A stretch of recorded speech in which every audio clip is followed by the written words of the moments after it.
Hey, hello. Another Monday is upon us. Can you all hear me? Put a one in the chat. Hello, Finesse.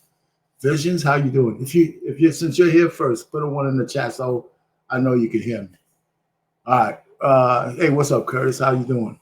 Listen, I assume you can hear me. I think I'm all set.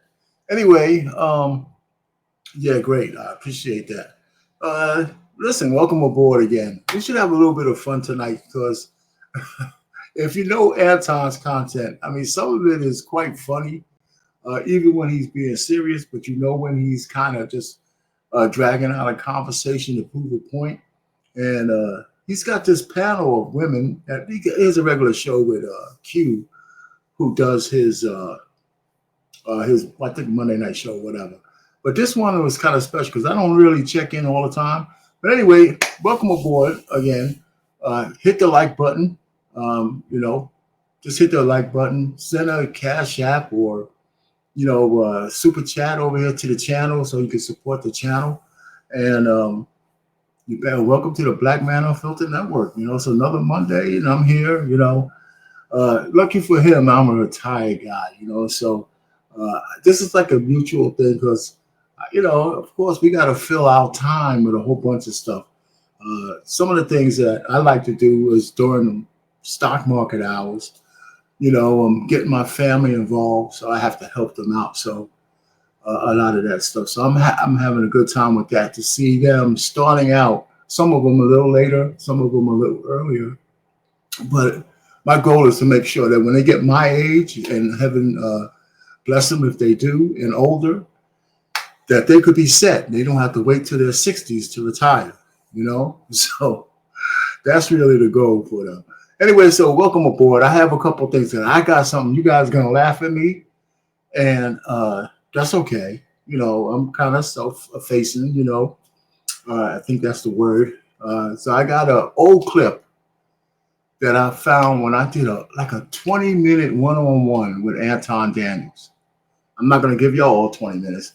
But I just carved out a small piece because, of course, I didn't have the beard back then. And I probably was around 85 pounds heavier, And, I was just starting out a little bit on YouTube. And for some reason, he had like a call-in show. And he gave me around 20 minutes, right? So it was pretty good. So we were talking about a few things.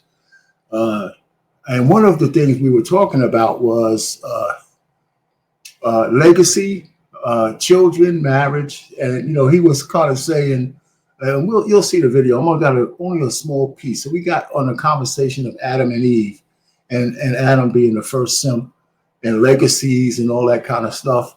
And then we finished the conversation. It was like 7 minutes of me talking to him, and we got into a few different things. And at the time, he was one of those guys that, well, I don't care about my legacy. And what does that mean to me? I'm gone. And that's really a couple of years ago. Now, when he talks about his daughter, you can feel like that what he said back then won't go. He wouldn't say the same thing today, even though I think he was just making conversation back then. And so, because not that anything bad about his daughter, but he knows she's his legacy. When he's gone, she's the blood seed that's going to keep his legacy going and whatever else he has doing, got going. So, so we were going back and forth on that one. It was pretty funny. So we had a couple of moments. So I'm going to show y'all that in a minute. And then I got this one guy who's, it kind of seems like it might be a little off, but his clip is talking about the way it used to be when everybody who hates baby boomers and the old time and how it is now. And he goes through what we used to think was great and what we think is great now. And I think it's a 2-minute clip. And then after that, we'll go right into my man Anton and his panel. And it's the first panel that, it's 20 minutes long. So I have to stop and start because I'm not going to give you the whole 20 minutes straight through. But I will be doing some commentary. And if anybody wants to come on board, I'll be dropping a link and we could talk about the pieces as he's talking to these ladies on the panel. Now, I must say that the ladies on the panel were I don't think they're your typical women, black women you see on the panel.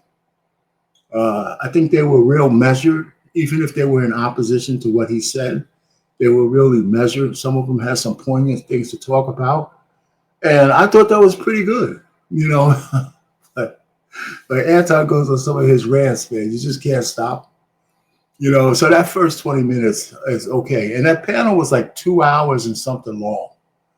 And so he clipped it up and into segments, I believe. So the first segment I'm going to show y'all is the 20-minute segment. And I have maybe some minor stuff as a bonus I might show later on. But I just think it's, you know, for tonight, you know, I let him do the talking and the ladies' responses. Now, only don't listen to their responses. Look at their reactions to some of the stuff that he says. And based on their reactions, you'll be able to see that there's some tacit agreement with what he's saying. And women generally don't like to agree with anything that doesn't sound 100% in their favor. So I think that was pretty good. So, I mean, we're going to have a pretty decent night talking about that.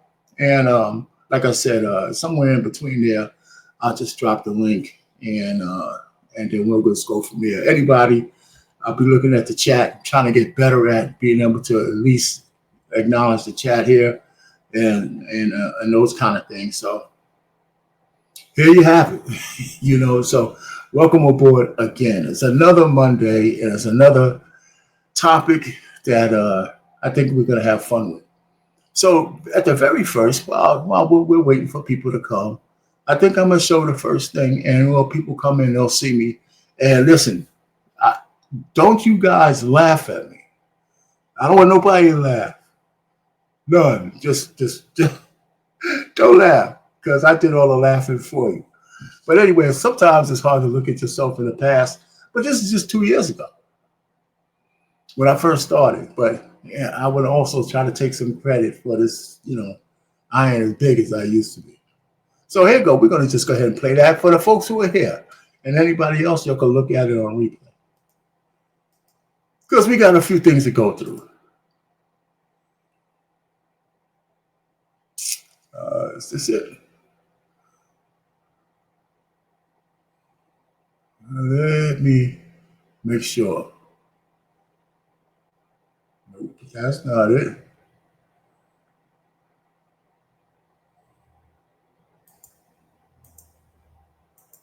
There it is. Okay, so let me go. So I'm gonna have to find these damn things. And there you go. All right, so I think we're going to start off. I think we're getting ready to talk about Eve and Adam and stuff like that. Okay. Well, what God had already gave us, and we wanted something else to get our rocks off, and so He gave us this evil. Adam didn't ask for the woman. Adam didn't ask for her. But God, he wasn't content. He wasn't content. Did they say that? I'm trying to think back to my Exodus days. It wasn't Exodus. It was Genesis. It was Genesis. I mean Genesis days. God didn't tell God, I'm not content. God said, listen, you know what? He didn't have to say it. It was in his thoughts. He was already lonely. And that's why God said, well, it's not good for this simp to be alone by itself. You know what, man? You know what? You got a capital N going on, man. I'm just telling you, the need to be right. All I'm just trying to say is, okay, so what happened? Listen. Before Adam, before woman, Adam might have been a little bit bored. However, the end result was they got kicked out of the oasis, and then they had a bunch of kids that wind up killing each other. I can't argue there. Cain killed Abel because he wound up getting jealous because that hoe had a kid. And come on, man. Everything went to hell after that. Okay, so Anton, let me ask you. I know my Bible. But let me also say to you, like, let's bring it back to 2023. No, right? You just gonna skip over what it is that we just said? No, I agree with that. I agree with a lot of that. So, I mean, the woman sowed the seed of evil inside of the garden, got him kicked out because she wanted to eat fruit. and on the one tree that God told her not to eat it from. But Anton, after all of those centuries, do you think that no man ever had a thought like you for thousands of centuries? How can we still find our ways back to the chicks? I mean, Because God knew that was our one weakness, man. Okay, it is our one weakness for a purpose. You know why? Do you know why? Because he wants to have more people on the earth. That's why humans don't mate during season. That's why we, as crazy as we are, he still put pleasure sensors on your Johnson and the woman's whatchamacallit, so we could always want to have sex. That's why you can't put females in a male prison and vice versa. You put men and women together, we're gonna stroke.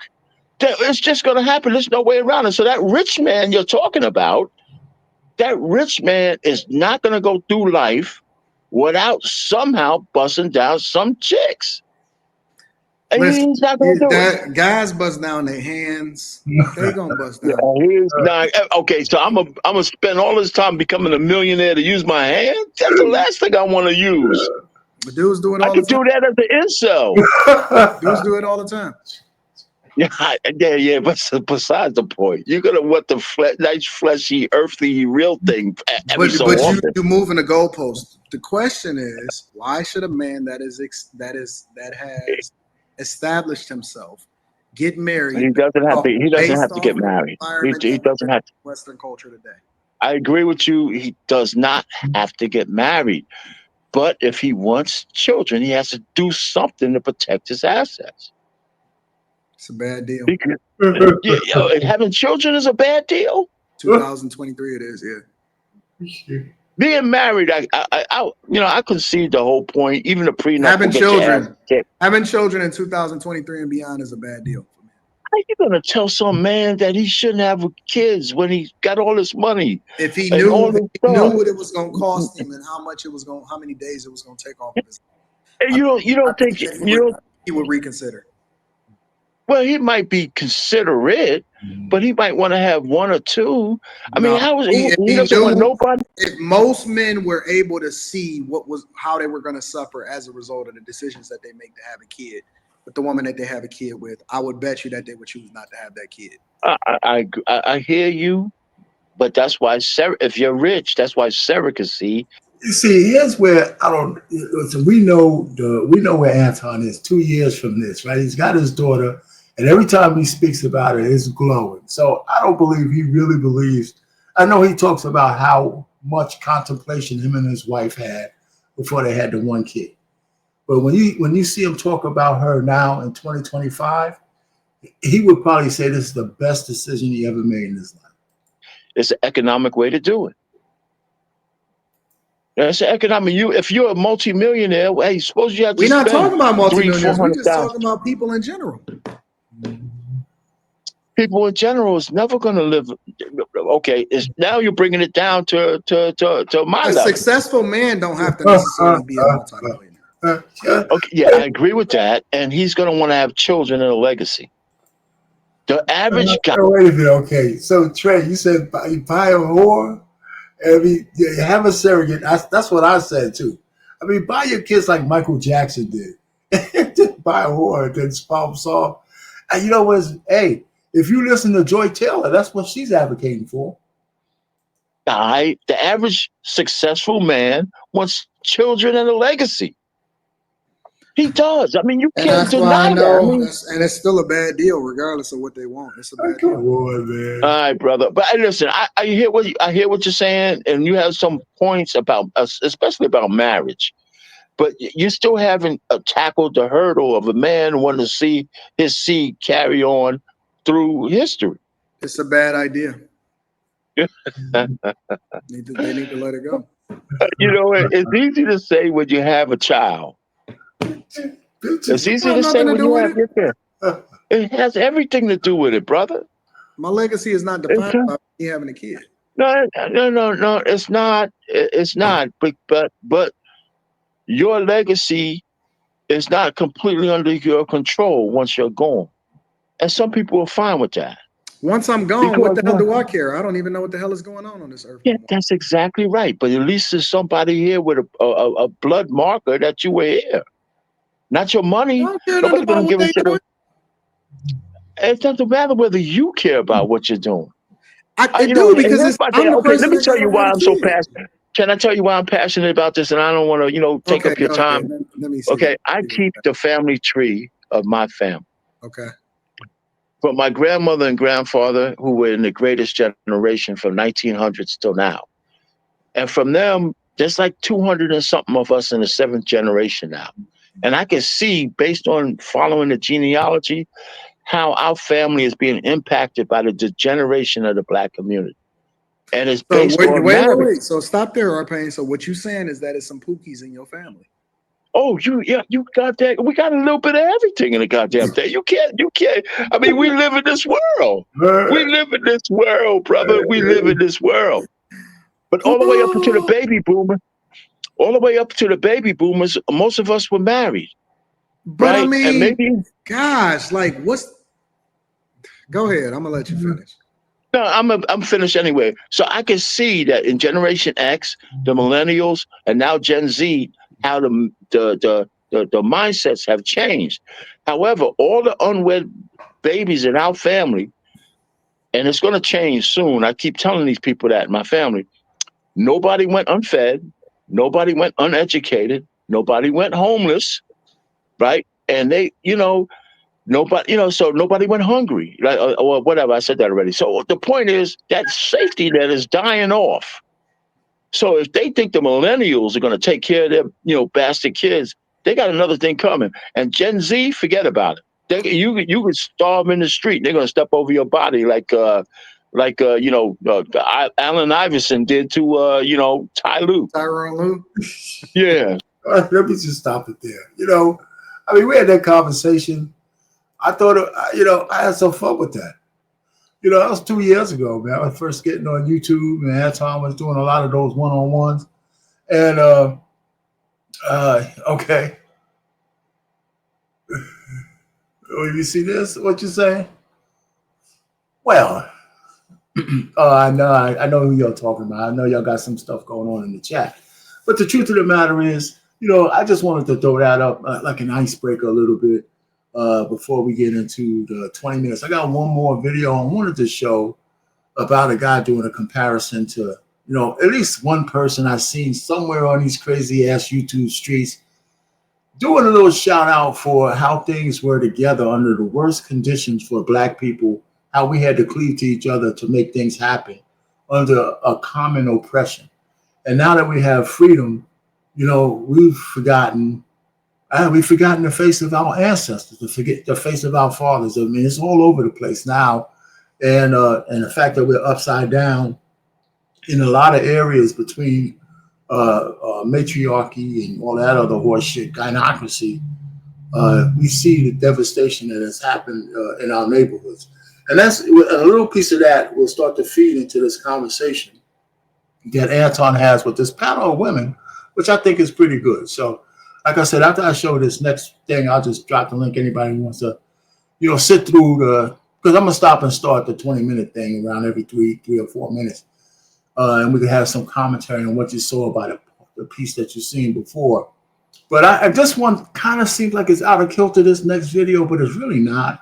It's just something to kind of feed the fuel when Anton's admonishing all of these women about how they behave and the impacts of some of those things. And then a couple of women chime in, not too much, but when they start to talk, some of those things are poignant too, because a lot of the ladies who start to talk, it's almost as if they're reinforcing what Anton is saying, as opposed to just being hyenas on a GP. So anyway, let me play this thing as maybe like a public service announcement or something like that, and then we can get into the other piece.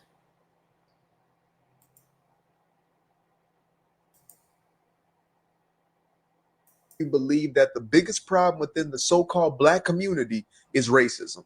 You tune in to Joyless Reed, racism. You tune into Sunny Hostile, racism. Tune into Whoopin' Goldberg, racism. In reality, statistically, If you go into these communities and see for yourself, the biggest problem within the black community is not the white man keeping the black man down, but instead that this is celebrated more than this. This is the biggest problem. The fact that this is promoted, this is glorified, this is put on a pedestal, and this is shamed. If you're this woman, you will be seen as a pick-me. If you're that woman, you will be seen as a girl boss. Get into the bag. This one is praised while that one is shunned. This one is elevated while that one is forgotten. This one is the majority while this one is a minority. Y'all want to believe me? Okay. Let's do 70% of black households have one parent in them. Now, this is in contrast to back in the 50s, 40s, and 30s when it was upwards to 80% of households having a mother and a father within the household. And this was during Jim Crow, mind you. This was during a time when the Democratic Party was still trying to fight to bring slavery back. Let's not forget that. But even in the midst of that time, some of the harshest conditions in American history, we still had this being promoted. And so the households were intact. Racism was a true systemic problem in much of America where the Jim Crow laws were being enforced. And yet, this was the outcome. Today, in 2024, when it is easier than ever before, that's the result. Listen to the media. So that's it for that one. And so, like I said, that's just kind of take that public service announcement and run with it the way you want to. It's all true. And I always lean to somebody who gives credence to us baby boomers and the people who came before us. Because just like I said when I was telling Anton about the genealogy, the only reason why our family has any semblance of hope and any connection to a stable background was because of the marriages we had in the baby boomer generation in my family and some of the older Gen Xers. Other than that, we would be scattered to 10 sheets in the wind and probably hardly ever talk to each other. You know, and now that safety net, because we're all old now, right? I'll be 67 in this month. And where do I fall on that pecking order for everybody? I know it was like 21 of us, you know, and I'm somewhere in the middle. I got around maybe a little bit closer to 2/3. I got a few older cousins, an older brother. My oldest cousin is 77, right? First cousin.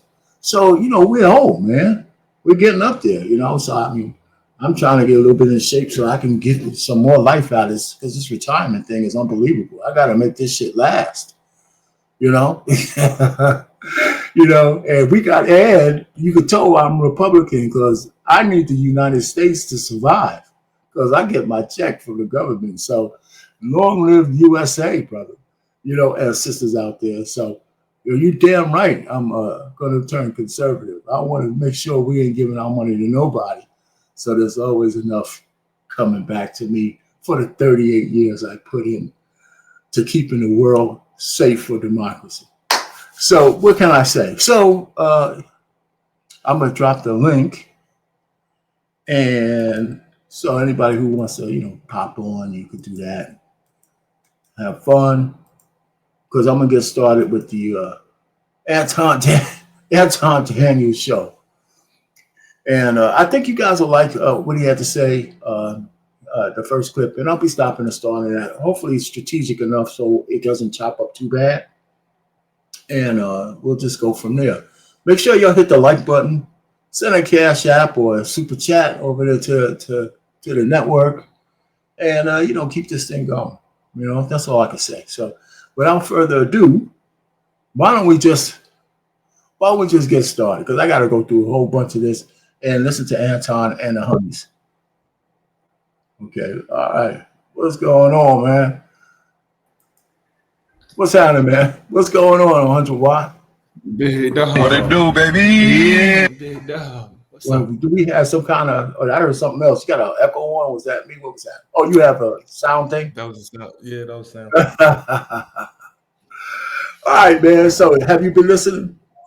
I have been listening. Oh, It's okay, been cool. very interesting. Yeah. So we're gonna get to anything. Anything about that little bit I had with Anton? Got any thoughts on that? Or the second public service announcement of my man comparing then till now. Either one, whatever. Or just any first words, period. I mean, both were very interesting. I think because me and Trey were in the chat and we were talking, and I always think, there you go. I just think that because we know, like we as men know that sex is our weakness. That is easy, like that's an easy, low-hanging fruit weakness. And for some reason that seems to be like some machismo shit. Like a bunch of fucking seems to be machismo, and I don't understand it. How is your weakness the one thing you stand on? I don't understand it. Well, I don't know if that was just a statement or a question. No, I mean, in terms of what we were talking about, like I was saying that bitches is a problem. Like not get the idea of not getting married versus just being out in the street and mingling with a bunch of different people. I find mingling with a bunch of different people to be more dangerous than getting married. I find that to be more dangerous. Okay, yeah, I mean, if that's for Trey, but just in general, right? Since I've been a married man, but when you look at it, there are forces taking marriage and turning it into something that's actually dangerous for men, right? Because there's no such thing as a 100% vetting process, right? So some of these things are kind of dangerous for men. I'll let Trey talk about it, but I'm still an advocate for marriage. But a man has to really, really understand his vetting process, and he has to try to minimize the risk to himself as much as he can. And I don't care how much you love the woman. I mean, now if you're dead broke and you're both starting out from zero, you still have to protect yourself somewhere. But I don't think you should be as paranoid. But if you're coming into a relationship like most women want you to, with a lot of means, and you're willing to take care of her, and all she got to do is wake up one morning with a hangnail and just fuck you over, man, that's crazy. It's like irresponsibility to get married under those conditions. It really is, man. And that's just to me. I was lucky, or my wife just happened to like me enough that she didn't want to fuck me over because she would have took everything from me, right? Based on the way our situation is financially. I'm just a nice guy, maybe. But anyway, Trey, man, what you got to say, man? It's good with you. Say what? You hear me? Yeah, I hear you. Look, the issue with marriage is a lot of the times it's the guys who have the issue. They got too much ego. A lot of these guys think it's not my girl, not my wife. My wife not going to do that to me. She's not, I vetted properly. I did it right. You know what I mean? She's not going to do it to me. And then you're sitting there in family court going, what the hell happened? Two things that's not in family court and divorce court: God and love, not mentioned at all when you go through family court. Nobody cares about who you pray to, and nobody cares who you're in love with. They're there to conduct business. So I agree with you, Arpain, in the sense of when you're vetting a woman, you have to take a business approach. This is just like merging your company with somebody else's company. Could this tank you or could this propel you? Which one can it do? And if you don't take that approach, then more than likely you're putting yourself at risk to being tanked if and when she should feel like she doesn't want to do this. And the other part of this is that you don't have any control over this. Right? This isn't a situation where you can change her mind. If she decides that she doesn't want to be with you anymore, that's it. She's moving on. And she's taking said resources with her if there are any resources. Now, there's this myth that if a man meets a woman when he has nothing and when he gets something, he leaves. But the statistics show that men don't leave. It's actually the women who leave. They actually did a poll and asked women, if you won the lottery tomorrow, would you leave? They asked men and women. Over 80% of the men said, I would stay married. 20% of the women said they would stay. That tells you everything you need to know right there. So this idea that it won't be you're taking one hell of a risk, especially in today's climate. You're taking one hell of a risk by getting married and having children. But I know men, and I know men think I'm invincible. I picked right. She ain't gonna do me dirty. Well, yeah, and listen, I mean, it's you know what? It's really 100 odds you can go, but it's really hard to argue about the basic premise. But it's not. That's not to say, like for me, to men not to get married. Just have your eyes open. That's it. I mean, that's the best you can do because men are going to still get married. We still get married at least 30-something%, and which is very low, by the way, but it's still statistically significant that two men, a man and a woman, will find each other and they would actually get married, right? So it's and I think men are starting to take more precautions, right? And then this whole notion about I think both men and women are starting to choose having babies out of wedlock. Because it sounds like that's what they're doing. And I'm talking about people with means, right? We got a whole bunch of women with means who don't want to get married because they don't want to fall under the covering of men. And they're advocating women have babies on their own. Men don't necessarily advocate that, but we've heard woman after woman who have means advocating this shit. Freeze your eggs. So maybe the right sperm will come over and bless them. And men ain't advocating that. So this the way the ladies are moving, and I think when we start getting Anton talking, we'll start to see some of that, even though he doesn't get as deep as we just got, but he talks about enough, some corporate stuff. And it's interesting. So if you got something to say at 100, if not, I'm gonna just get started on this. No, go ahead and get started because I'm pretty sure it's gonna end up circling back around anyway. Yeah, I think so. All right.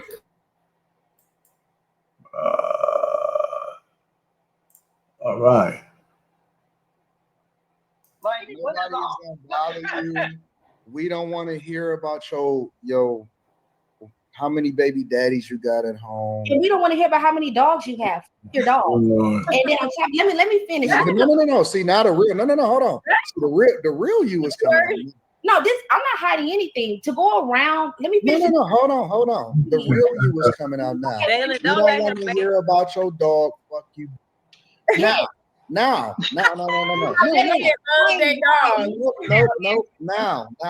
Okay. See, the thing that y'all don't understand is people know that y'all got a negative disposition towards them. White people know y'all hate them.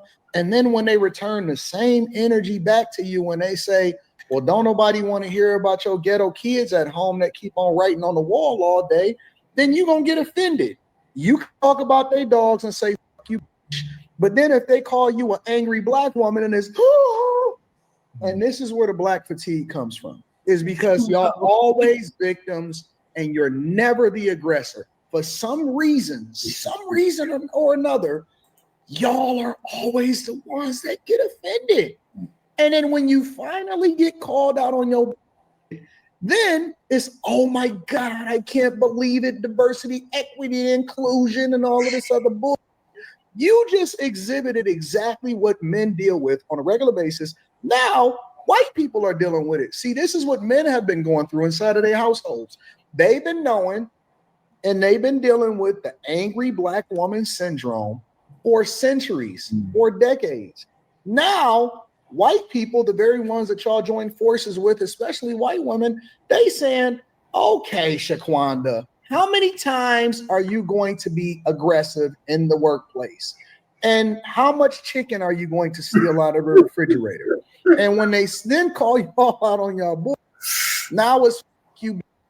We don't like to hear your dogs, and I didn't want to go to the potluck because your cat probably was standing on the counter. Now it's coming out. See, now we can get somewhere. Now we can get somewhere because they can see the resting face. Y'all don't hide y'all emotions well. You think that everybody is supposed to tiptoe around y'all. And now they have black fatigue. Q, now you see what black fatigue is. All right, let me stop there right there first time. Okay, I didn't hear any lies, okay?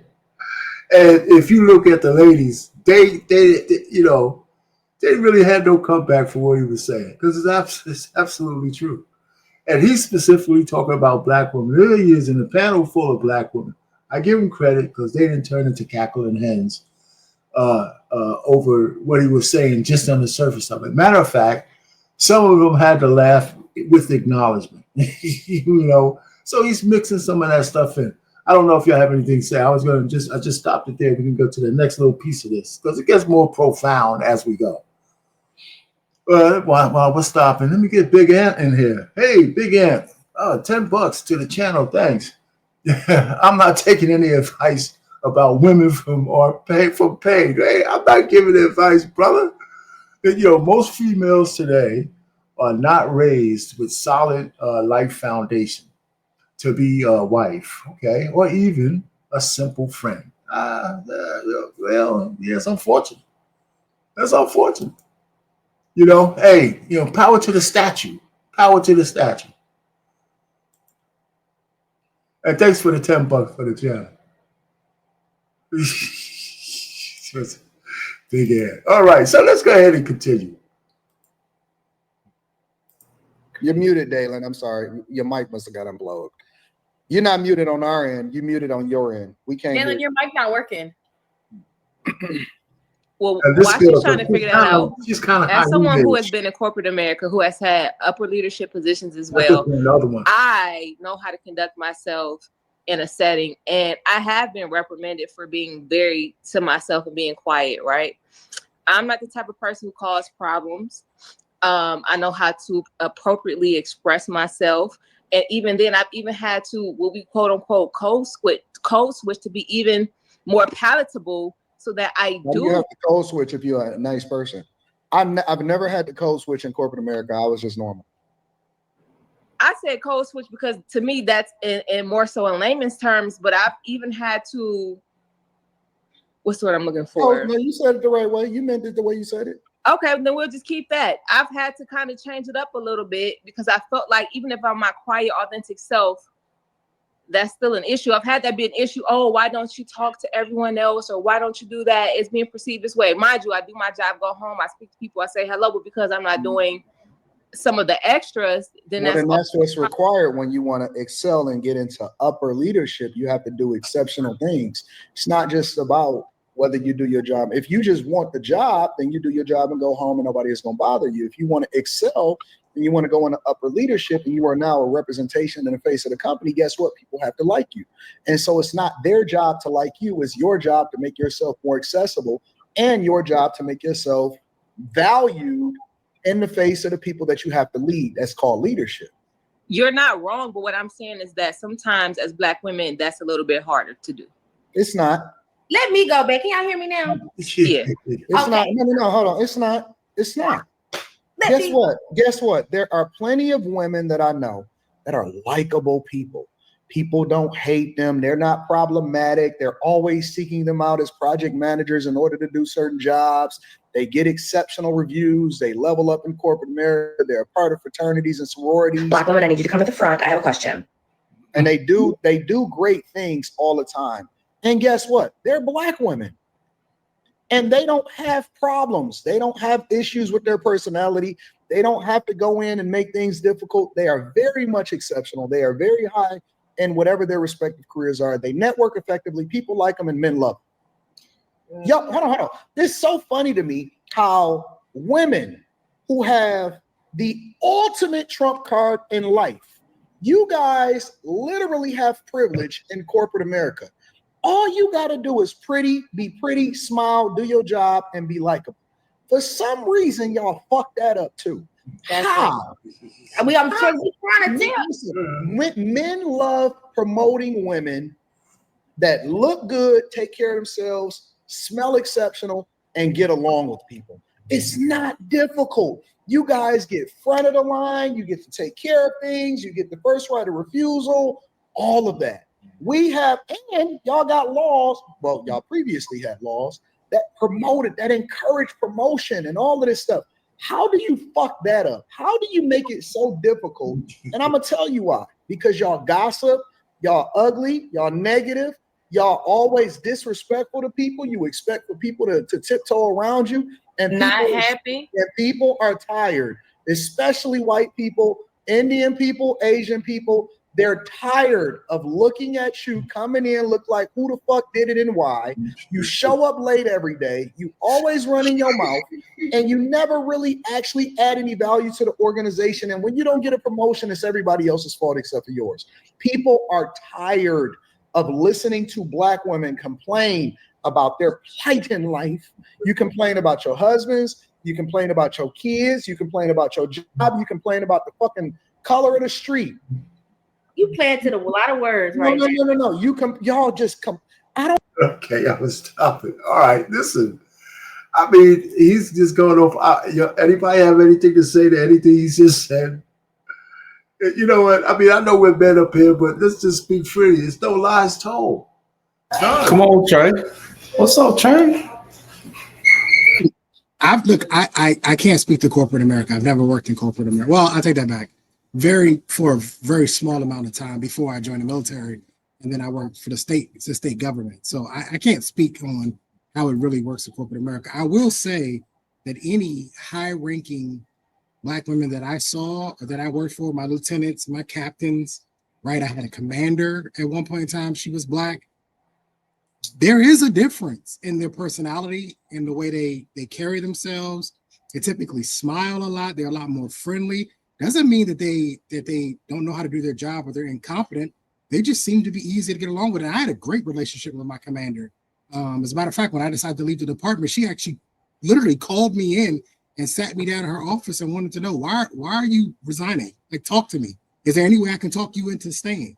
Which is rare. Most commanders be like, all right, bye. You leaving, be gone. So there is a difference. However, I don't think this is all women. I think some people, to be quite honest, just don't like their job. I mean, at the end of the day, I think a lot of them have been bamboozled. They went to college for something they didn't want to do. They got a bunch of debt, right? And getting up and going to work every day is like the last thing anybody wants to do. So it's probably very difficult to walk into a corporate atmosphere and have a smiley face when in actuality, you probably really don't want to be there. So I can't speak to it too much, but I mean, for what I've seen from Black women in employment situation or on the job, he's not too far off. Oh, yes, listen, man, there's certain pressures that are true that they go over, but I mean, there's way to handle pressures that you don't like. But I've had, when I worked in the government, but I was mostly in, corporate, not headquarters, but in the R&D facility that I was in, I was on the management side, the technical side, management side. And the sisters were having a lot of trouble, man. They got mad over everything. Everything was a slight, man. Every single thing. And even if they were correct, some things, you can't weigh everything equally. You know what I'm saying? Some slights have to be bigger than others. Some are just a natural occurrence of interfacing with other people. The white women had a lockdown where we worked. But, if, you could get around some of that. But there was just battles constantly, all the time, man. So, so this is what he said to them. I think it was cool. I kind of like the way the women were reacting because there was a certain acknowledgement in the way the ladies react, right? Usually when they really pose to something, they just can't wait to cackle, right? So the big one at the top, right? Big one, the whatever the name is, Dalen or whatever.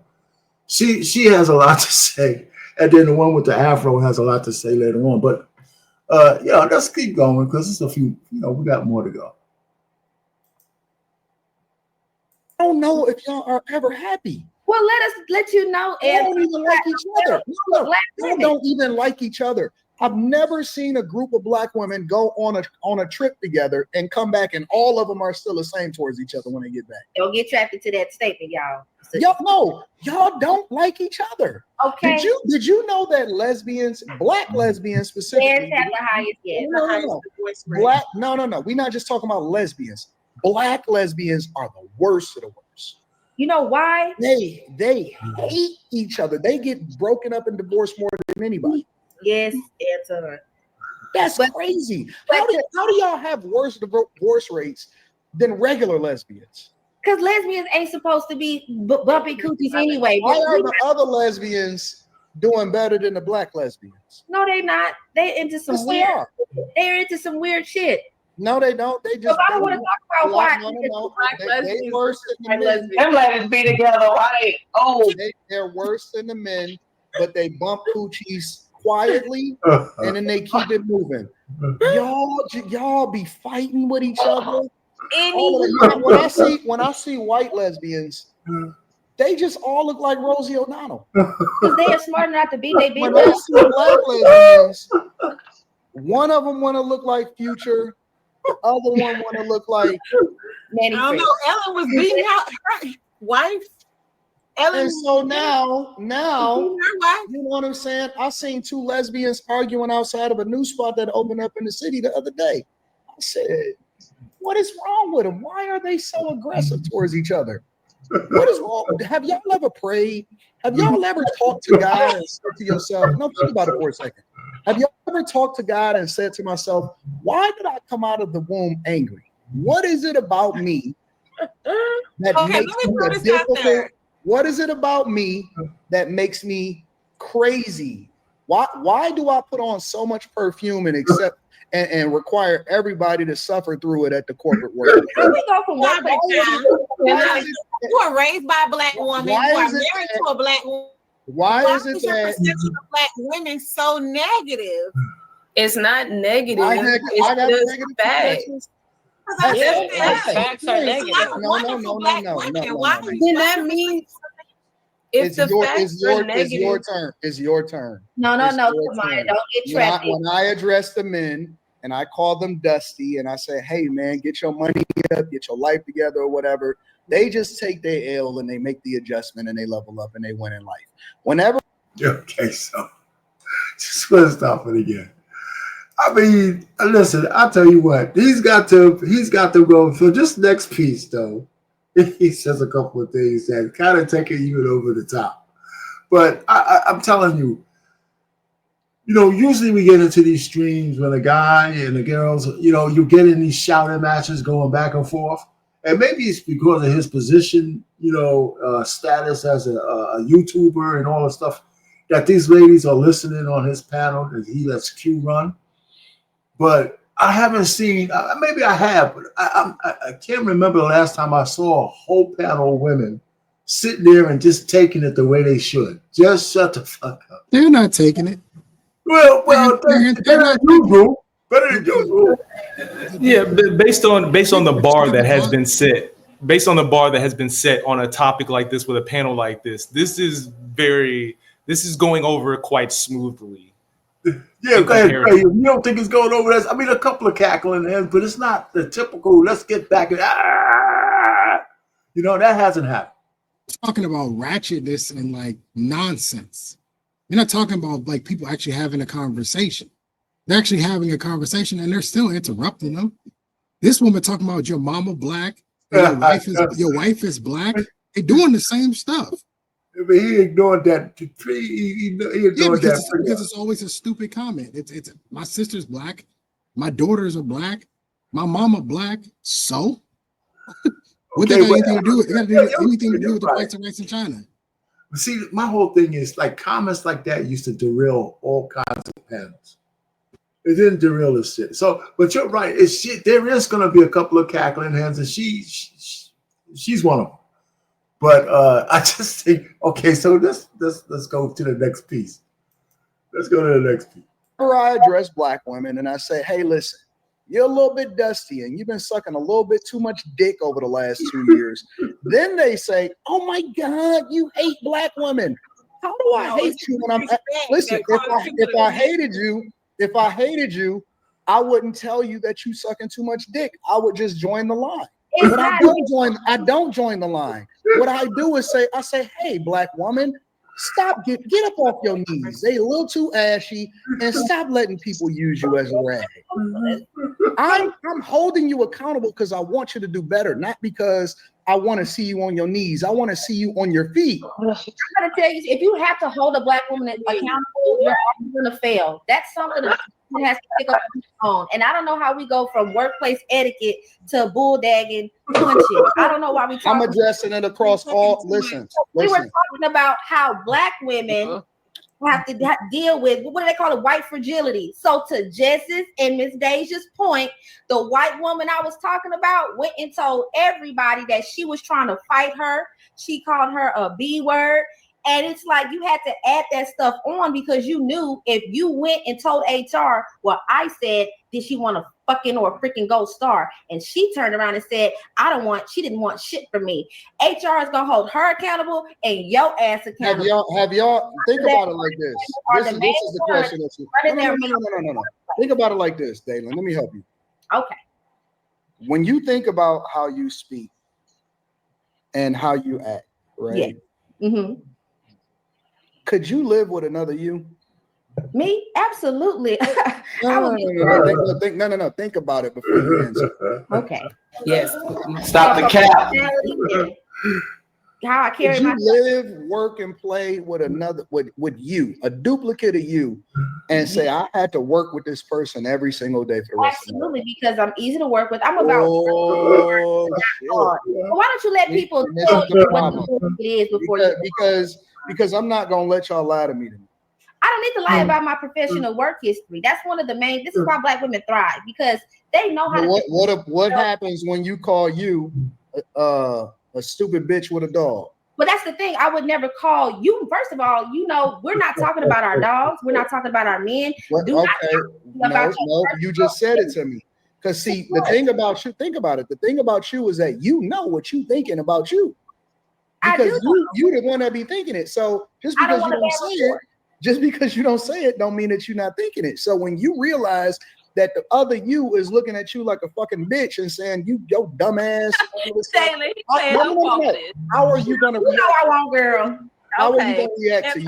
Well, I wouldn't say, well, Dalen, you're being a bitch. I'd be like, well, bitch, I'm not being a bitch, I'm being a cunt, like every day. So let's just do this work, get it done, and then we can go home. And you think that makes sense in society today. You said for myself. And you can't understand why when y'all go into a restaurant, all of the servers say, "Oh shit." Well, absolutely not, because and this part is really true, man. Women servers can't stand serving black women. They can't. When they see a gaggle of black women coming in, they can't stand it. It's because they said a lot of ladies don't leave tips, and they want the best service. I mean, that's just not me talking. They say they sit down and they at the table for 5 hours. They'll take up your table for 5 hours. I ain't gonna lie to you. I've been managing I ain't gonna lie to you. I've been managing restaurants for quite some time now. And most of the time, the problem tables I get are tables of black women of 6 or more. If it's 6 or more black women, we probably gonna have to take extra care at this table. What's up, yeah. See, man. 2 or 3 are okay, but once you get 6 or more, it ain't gonna go right because it's too cold to one, it's too hot to the other. The food ain't coming out fast enough for one. The liquor watered down to the other one. Man, I mean, so it's like I had to say, oh man, black women. I would imagine it also depends on what station in life some of these women are in, but you could tell the difference if they're coming in, with just maybe 1 or 2. They look like they been there before. You might get a tip, but I've heard this a lot about the ladies, and somebody even try to say it's because they're not used to paying for anything. That's bullshit. They know about the etiquette, right? So anyway, it's also a lie because that they're not used to paying for things because most of them were raised by single women, so they're definitely used to seeing someone pay for things and then paying for their own. There was nobody there around to take care of them. So what are you talking about? I always love this idea, like where they try to act like black women are like they were raised by their rich dad. And, I'm not used to this. And then it's like, yes, you are. This is exactly what you're used to. This is normal. Like a 3-piece wings, fries, and ketchup, salt, pepper, and a lemon iced tea, that's what you used to. That's carry-out food. That's what you used to. Like you want me to take you to Morton's and Mastro's, but you eat carry-out food. That's crazy talk. That's crazy. Like, that is what you're used to. This woman on the what's it, Dallin? Knows damn well she's insufferable. She knows it. She knows she's insufferable. Yes. And that's why she didn't want to answer that question. That's why she tried to pivot off of that question when we said, would you want to work with you? The answer is no. I know you wouldn't want to work with you because you even know yourself. You're insufferable. And you also see the way people react to you. We're not stupid. We all watch the way people react to us. And if people give you that feeling where they don't really want to be around you, they kind of try to avoid you, right? They keep the conversations short and quick with you. Yep. You can feel that. You know what that means. That means that they don't really want to deal with you to a degree. But this, I'm glad she's saying what she's saying, because this is more of the typical type of attitude from majority of, not all Black women, but the majority of Black women. That's what you're going to run into. This, and this, I think about accountability. Like, Anton's going to die on this accountability hill, and it's weird. Like, you can't do it. You can hold them responsible, but you can't hold anybody accountable, because in order to hold somebody accountable, you have to be able to inflict some sort of punishment. You got to be able to. There has to be a consequence, right? Judges can hold people accountable, right? Because if there's a sentence, there's a punishment, consequence that comes with your action. All he can do is point the finger and say, "Hey, you did these things. Y'all are doing these things." But people still gonna do whatever that. When these women get off this panel tomorrow or whenever the next day, they're gonna do exactly what the hell they wanted to do anyway. Yeah, I hear you. All right, so now in the next clip, we get a little girl fight going on. Because the Black women you're talking about are the ones that have not learned how to conduct themselves appropriately. You don't fit that stereotype, right? No, I don't. And you know what, Anton? I think the truth and reality in which I'm displaying now contradicts the lies you try to purport about me. I'm gonna say it again. How I really am contradicts what you believe about me. Like, you think I'm this ghetto. I'm not talking about you. I'm talking about a reflection of what. Listen. When I'm on my way into Delta, and I drive by the Spirit line, right? And I see all of my queens. I like Spirit. Nothing wrong with Spirit. I heard that they got great awards. And I see all of my queens. Nobody ever died on Spirit, but these other. That's a fact. That's a fact. Shout out to Spirit. I have no problems with you. Spirit, if you sponsor a show, make sure you get in touch with me. When I'm driving by Delta and I go by that other terminal, because you got to go past the other terminal to get to the Delta terminal over here at ECW. And I look over and I see that they got their pillows. A lot of their pillows be for their knees because they about to go get their BBLs and stuff like that, right? Oh my God. And I see him talking to the gate agent, and it's always this. Because I can't hear him. I got my window rolled up. And the gate agent is sitting there like, oh shit, and they trying to stuff y'all fucking bag in because you're trying to get fees taken off and all of that shit, right? Do you realize that this is not a stereotype, that this is exactly who y'all are? It's not. Everybody has a one side and another side. Every race, you have white people, rednecks, Black people, niggers, or niggas. You have Indians and dirty people because it stank over there. Like, every race has its A and B. That wasn't racist. That was prejudice. But at the same time, we have to acknowledge that, because I'm being prejudiced or racist to my own people. Every time we defend the quality people that are facing the same result, you come bringing up Shaquitas and Shaquanas. Well, let's talk about the Lolas and the Qs and the Jesses and the Jaylens. Why don't we talk about they're not out in public displaying. If they are doing it, we don't see it on a regular basis. You got trapped. He just diverted the conversation to. I ain't got trapped. I'm a grown ass woman. What is you talking about, girl? Now we wasn't talking about. What I am saying is, right. That has nothing to do with that. We're talking about the majority and the loudest voices. Now, if you truly believe these things, get louder, shut them down, shame them. Like, make shaming great again. I should get a hat. Yes, honey. Yes. But is that what we were addressing, Nikki?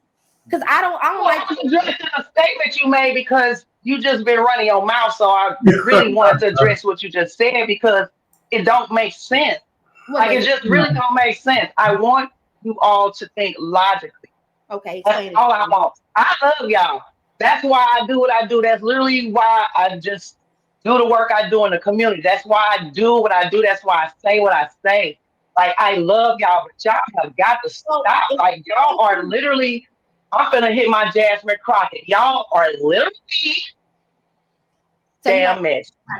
Well, maybe that's why you carrying on the way you say nothing about liking. I said I'm finna be Jasmine Crockett. I wouldn't say nothing of the like. Because I know you probably love her. Why would I? Why would I love everyone on here knows that I'm a supporter. I act like Jasmine. Act like she's a proud what supporter? Has no well, I don't know if you act like a ratchet hood booger, but you are loud and you are the stereotype that we are talking about. You're the loudest one on the channel, and I don't think so. Did somebody ask a question? She says she's a proud what supporter? Trump. She's a Trump supporter. Yeah, I don't know if I believe that too. I don't, but still, yeah, she said so. That's great. You know, hey, so Trump, some hyenas like Trump too. She reminds me of a liberal, but that's cool. Yeah, I am now. You may have now personality, but then you're just as worse as you're purporting that I am. So I'm keeping my. But I have not purported to be better. Well, I don't That's the difference. Anyone to be heard, unlike what you're doing right now. You don't need to like what I'm saying. Well, it's not the point of what I'm saying. Okay, you know what? There you go. Leave them over. Reprobate. Right. Okay. Anyway, we were originally talking about how Black women who don't deserve it, who don't ask for certain treatment in the workplace, how they receive certain things with white fragility.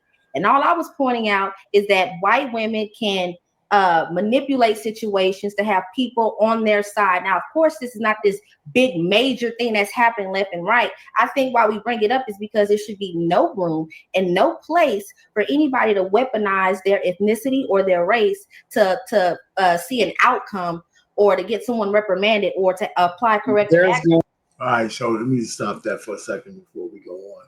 But hey, that's the little girl fight going on there. I don't know if they solved anything. But this is the last piece of this whole clip. And I think Anton took it home from here to the end. It's only like a couple of minutes long. Can you rewind it can you take it back like 30 seconds for me when you play it again? Because I need to hear what the fuck she just said out of her mouth again. Let me just take it back there because I think I don't know certain treatment in the workplace, how they receive certain things with white fragility. I think it might be a little bit more. Let me just take it back to 17. Porter, I act like Jackson. So I act like a ratchet hood booger that has no home training. Well, I don't know if you act like a ratchet hood booger, but you are loud and you are the stereotype that we are talking about. You're the loudest one on the channel, and I don't think so. Yeah, I am now. You may have now personality, but then you're just as worse as you're purporting that I am. So I'm keeping my. But I have not purported to be better. Well, I don't need That's the difference. Anyone to be heard, unlike what you're doing right now. You don't need to like what I'm saying. Well, it's not the point of what I'm saying. Okay, you know what? There you go. Leave them over. Reprobate. Right. Okay. I still didn't go back far enough. We were originally talking about. I guess they didn't go back far enough. But let's go ahead. No, that was good. No, that was good right there. I love y'all. That's why I do what I do. That's literally why I just do the work I do in the community. That's why I do what I do. That's why I say what I say. Like, I love y'all, but y'all have got to stop. Like, y'all are literally, I'm finna hit my Jasmine Crockett. Y'all are literally damn mess. Well, maybe that's why you carrying on the way you say nothing about liking. I said I'm finna be Jasmine Crockett. I wouldn't say nothing of the like. Because I know you probably love her. Why would I? Why would I love everyone on here knows that I'm a supporter. I act like Jasmine. So I act like a ratchet. She said Trump supporter. Hood booger that has no home training. Well, I don't know if you act like a ratchet hood booger, but you are loud and you are the stereotype. Should be no room and no place for anybody. Let's go ahead. Anton, to weaponize their ethnicity or their race to see an outcome or to get someone reprimanded or to apply corrective action. Okay, we got you. There's going to be a group of women that hear this that are Black women, and they're not going to be offended. And the reason that they're not going to be offended is because they don't have the same experiences as you. It doesn't apply to them. They're not going. If you say, yo, all men are broke or all black men are broke, I'm not going to be offended because I don't fit that stereotype and I don't fit that narrative. And so, you know, for all of the women that are watching this that are offended, it's probably because it's something that I said that actually hit you, and it's some truth to it. And so again, I think that people are tired. They no longer gonna tolerate the bullshit, and it's old. And at some point, y'all gotta stop. The reason that they created that statue in New York and that lady had her hand on her hip like this is because that's the way that the world sees y'all. I'm not just talking about in the United States of America. That's the way the world sees you guys. And she was sitting up there with her hand on her hip like this. That's the way that the world sees you guys. And if you want to change the narrative or the perspective, then you have to do the self-work. It's not everybody else. It's you. Mm-hmm. You are the problem. You are the problem. The reason why a lot of guys are saying, look, if y'all were so awesome and y'all were so great as human beings, you wouldn't have men saying, you know what, I'm gonna go ahead and not date this woman. The reason that y'all have problems dating is because, or the reason that y'all have problems getting husbands, or the reasons that y'all have problems at work, or the reasons ain't nobody racist against you. Don't nobody care about you. They just know what to expect when you get there. Well, that's the end of that one. All right. So, any commentary on that from any of you gentlemen? I like I said, I just think that he was spot on some of this stuff, man. That's what I'm looking at. I have a bonus. Just like I said, it was a 2.5 hour live that he did. And this was just 20 minutes of it that I went through. So I do have another piece of it where, again, they try to shift this shit on men, right? They try to shift the blame to men, right? If we keep our dick in our pants, then everything will be okay, right? So I'm gonna play a couple of those real good.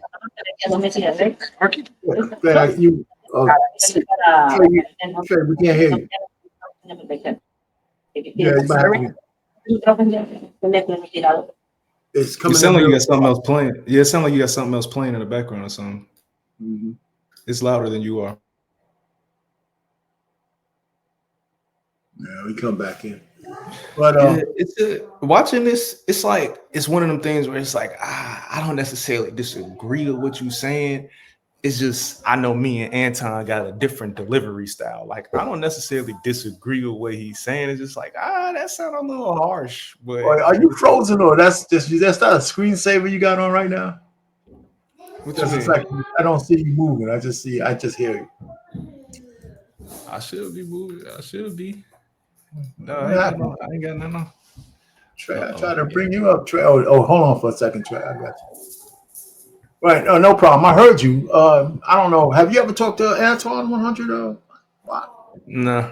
Okay. I haven't. Anyway, all right. Go ahead, Trey. Let's see if it comes in. Yeah, can you hear me? Yeah, there's something in there. It's like when you go to talk, it's like somebody's been recorded over your. Keep saying something again. Can you hear me now? Is it better? Yeah, it's better. Okay. Yeah, like I said, Anton's gonna die on this accountability hill, but the problem is that the women are not gonna agree with him. Just like the lady Nikki said, we should bring back shame. Shame's never coming back. Shame is cooked, and the fact is, the problem is that you can make money for shame. You know, it's good for Anton because he gets to make the content. He gets to get paid off of it, of course, and that's fine. I never hate on a black man getting his coin. So by all means, he can continue to keep doing it. But at the end of the day, this isn't going to change. It's only going to get worse. Black women are going to shy away from accountability more and more and more and more, especially considering that there's no real consequence to it. They don't see being alone for the rest of their life as a consequence. They don't see that as a consequence. No, at least not don't. now. Don't. At least not now, not in their 20s and not in their 30s. Maybe as they start to get closer to 50, maybe they do. But when they're young, they don't see the idea of the image that they portray, the woman that they are. They don't see it as, oh well, if I spend the rest of my life, So what? Okay, cool. I'm good with it. I'm fine. I'd rather be alone anyway. They don't see it that way. So look, it's all good. Accountability is what it.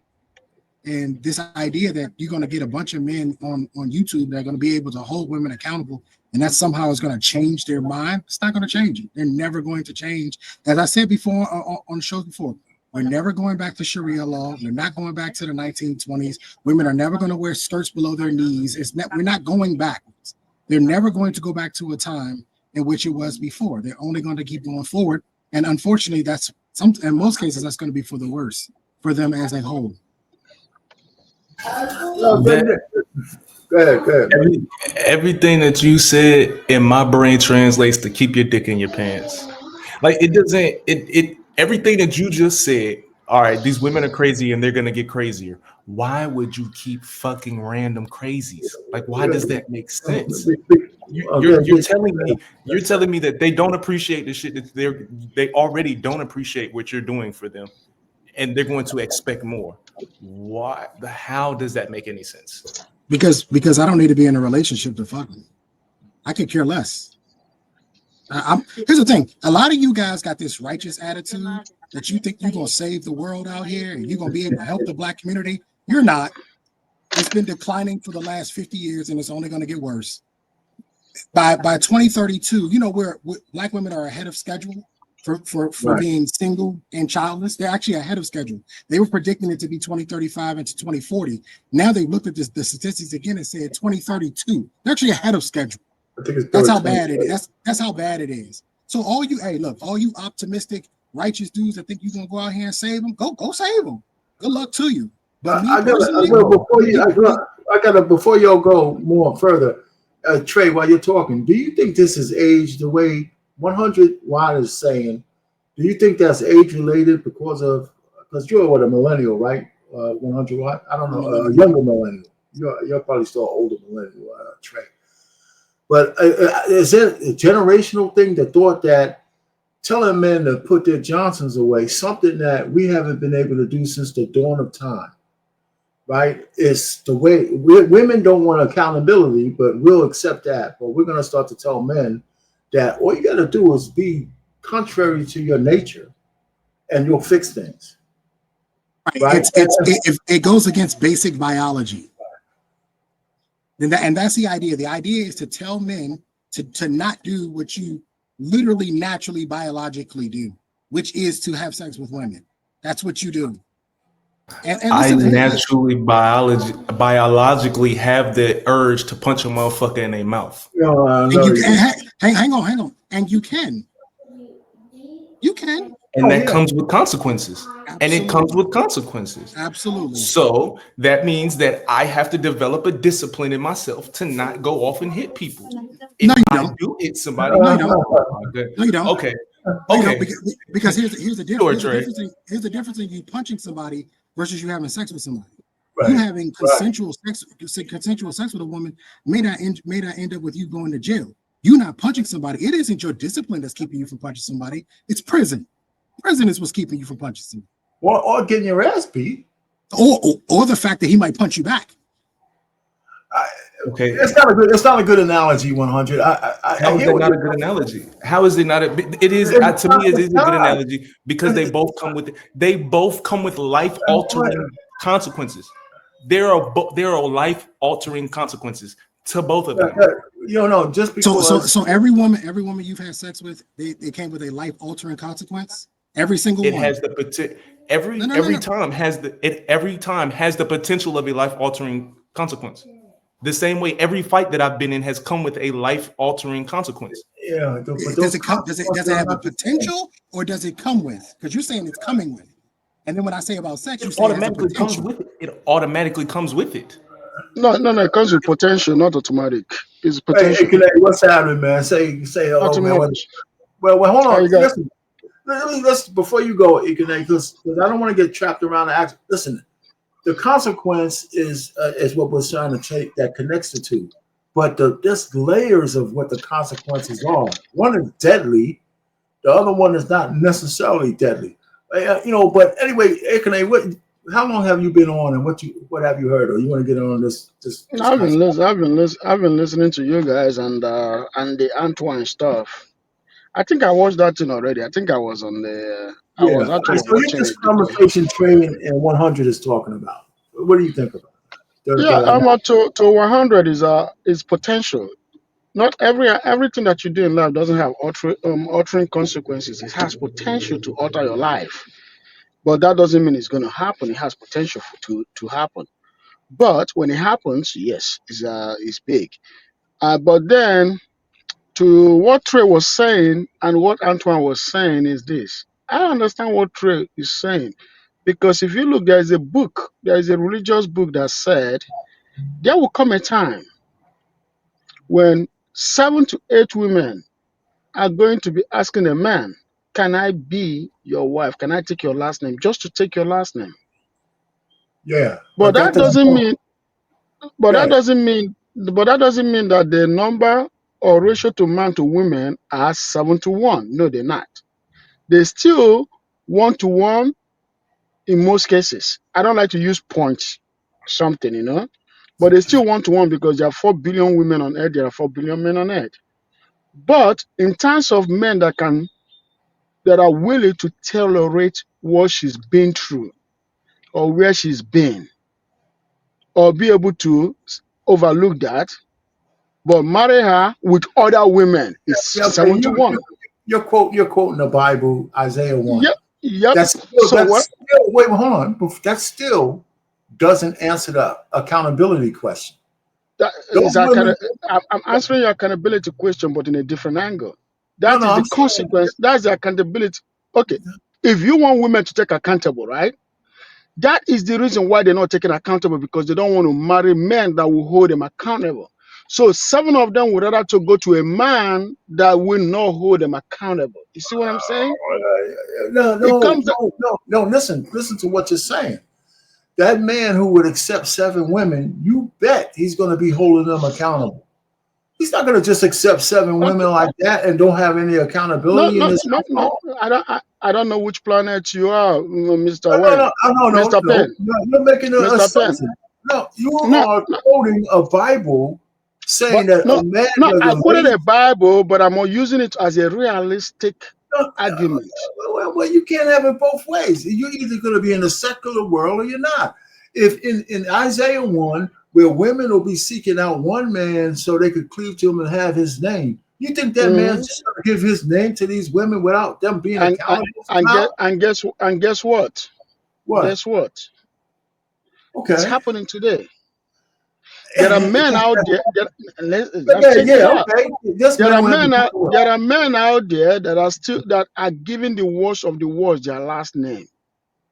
There are men out there doing it. But that's not according to. Let's use Cassie. No, you're right. You're right. We don't have to go down to the. You're right. But okay, good. I wouldn't. But there's also men who have ratchet women in general.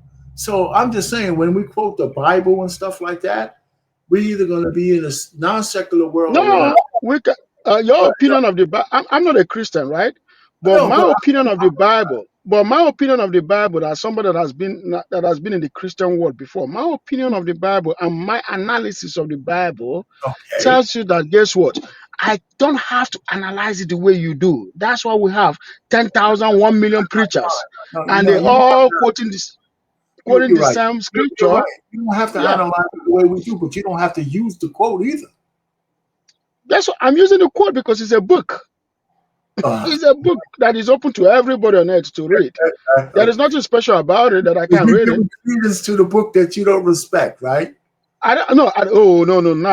No. Now you go in different route, Mr. I never said I don't respect the Bible. Okay. What I said is that I'm not a Christian. Doesn't mean it's just like I'm not a Muslim, but I respect the Quran. I respect the Quran. I'm not a Buddhist, but I respect the religion. I hear you. But anyway, so listen, I don't know. Just getting back on that point, sometimes I hear where you're coming from, 100 watt, but when you open that sexual door, right? That's one thing. Yeah, there's consequences behind it, but for the most people, thousands and thousands of people open that door all the time. But when you're punching somebody in the face, You know, you ain't getting enough. You know, you're not going to go through life punching people in the face without some kind of consequences more immediate and severe. You're either a bully and you're knocking people out and you find yourself in jail, or you're getting your ass kicked for punching the wrong guy in the face. Those consequences are immediate, right? Even if you win the fight, those are consequences immediate. I mean, making love or cultivating a sexual relationship with a woman, yeah, there's consequences on each of them, but I don't think it's a great analogy. That's all. But it's not. That's just a difference of opinion, but that's all right. Because I see the consequences. Even if you take the analogy out of it, again, men generally biggest weakness is vagina. If you know that is typically the biggest weakness and the number one, that's the greatest tool to use to take somebody down. When it's time to what they say, humble somebody, a female is the first way that they're gonna go about doing it. Yeah, there's no doubt about that. If you already know this, then why is it that your thought process would not be to be selective and disciplined in when you utilize? Hold on. I would disagree on that. Hold on for a second. Let me answer this first, and you can go after me, right? You ever read Napoleon Hill's The Law of Sexual Transmutation? He says that men come to the realization that their sexual drive is not the most important thing when they get older in life, 35, 40, whatever. That's where I was going to go. Wait, hold on. They go through this transformation, right? Where the energy it takes to get laid is transferred to more productive things. And that's why they say men start to really get on their square a little later in life. But the age of discernment for men, there's no groupthink. Every man comes to that age of discipline separately. When we understand that our basic nature has a consequence, I might come to mine at 19, you might come at 18, some other man might come at 25. And some men, as we know, never come there, like Ime Udoka. He's a president of he's a basketball coach. You heard his name. So he's banging out the vice president's wife. Or you could be the president of the United States. He figured that shit out before. He got a big fat intern that he's having blowing him in the White House. I mean, listen, or King David, who covered his best soldier's wife, you know, because she was showered naked in front of him in a goddamn thing, and he wanted her so bad that he went and had his best soldier killed. All I'm just trying to say is when men come to their sexual discernment, it's separate for all of us. There's no group thing. So you are right. You are right. Men do come to that age where they can turn down a nice piece of ass. But it's different for each one of us because we all have to tackle our nature separately. And when you look at the diaspora of men, it's you can't make that common. Like all of us are not going to agree to that shit. And there's some men who never agree to it, just like there's some women who never agree that their nature should be protecting their virtue. So, right? So I mean, we have natural things. But go ahead, and then you can go. So I would challenge that to say that I don't believe that some of this is nature. Some of this is environment, because I remember being in high school and the cool thing to do was fucking bitches. So in order for me to be cool and hang out with the dudes that I wanted to hang out with, it was about fucking bitches. It wasn't necessarily my nature or something that I wanted to be doing or needed to be doing. It was trying to be cool. So I don't always think that is a natural thing. Or it's something that is put in and conditioned. Or it could just be exploitation of your nature. Right? That high school peer pressure could be an exploitation of your nature. And I mean, that's what I don't disagree with that. And the biggest hindrance the biggest hindrance is chasing females. Like you said, the energy that I spent trying to get a phone number could have been spent studying or practicing football or meditate or something. Anything constructive. Anything constructive. Okay, let me ask you this. Let me just this last one I can ask. Swear. What makes you different now? What makes you different now than that high school? what makes you different? Some things in your life has given you the strength to not chase the tail that way. And whatever that is, you don't have to go through the details, but whatever that is different for every man. That's all I'm saying. Go ahead, FMA.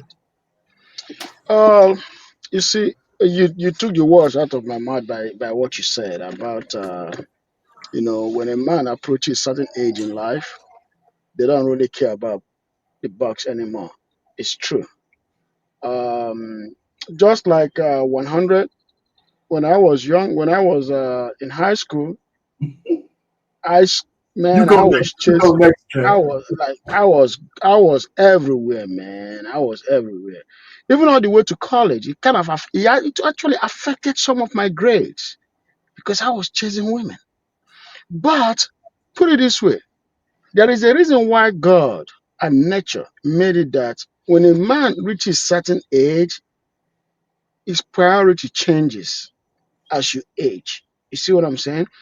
Because you tend to drop certain old habits and then prioritize things that will make you a better man. Now you tend to think more of the long term, not short and immediate gratification or needs. You see what I'm saying? So that's why nature is like that. So you can't say, oh, damn, I should have done this in my high school, or maybe all the time that I'm spending doing this, I should have done that. No, yeah. Don't worry about it, brother. You can regret what you didn't do, but guess what? Don't dwell in it.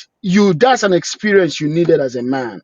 That's why it's good for as a man, come with that experience. A woman shouldn't come with experience of I having many babies. so I vehemently disagree with y'all because we're having a conversation to say that men at a certain age care less about having sex, but then you tell me that men don't reach their financial potential until they reach a certain No, age, that's and then you tell me that when these men reach their financial potential now, because they have the freedom to get all of the access that they want, now they should be. Come on, now we contradicting ourselves with this. No, That's I why didn't I'm speak like that. saying. I didn't say those That's why things. I'm saying from the beginning, from young, it needs to be instilled the discipline of that. I understand that I now have this thought process because I have matured and made certain decisions and etc. That's why it is now the understanding of why people, the older people, when I was a teenager, was telling me to keep it in my pants. When I was 17, I had big homies and OGs that was telling me, keep it in your pants, big dog. And I didn't listen. And because I didn't listen, that came with things like having children.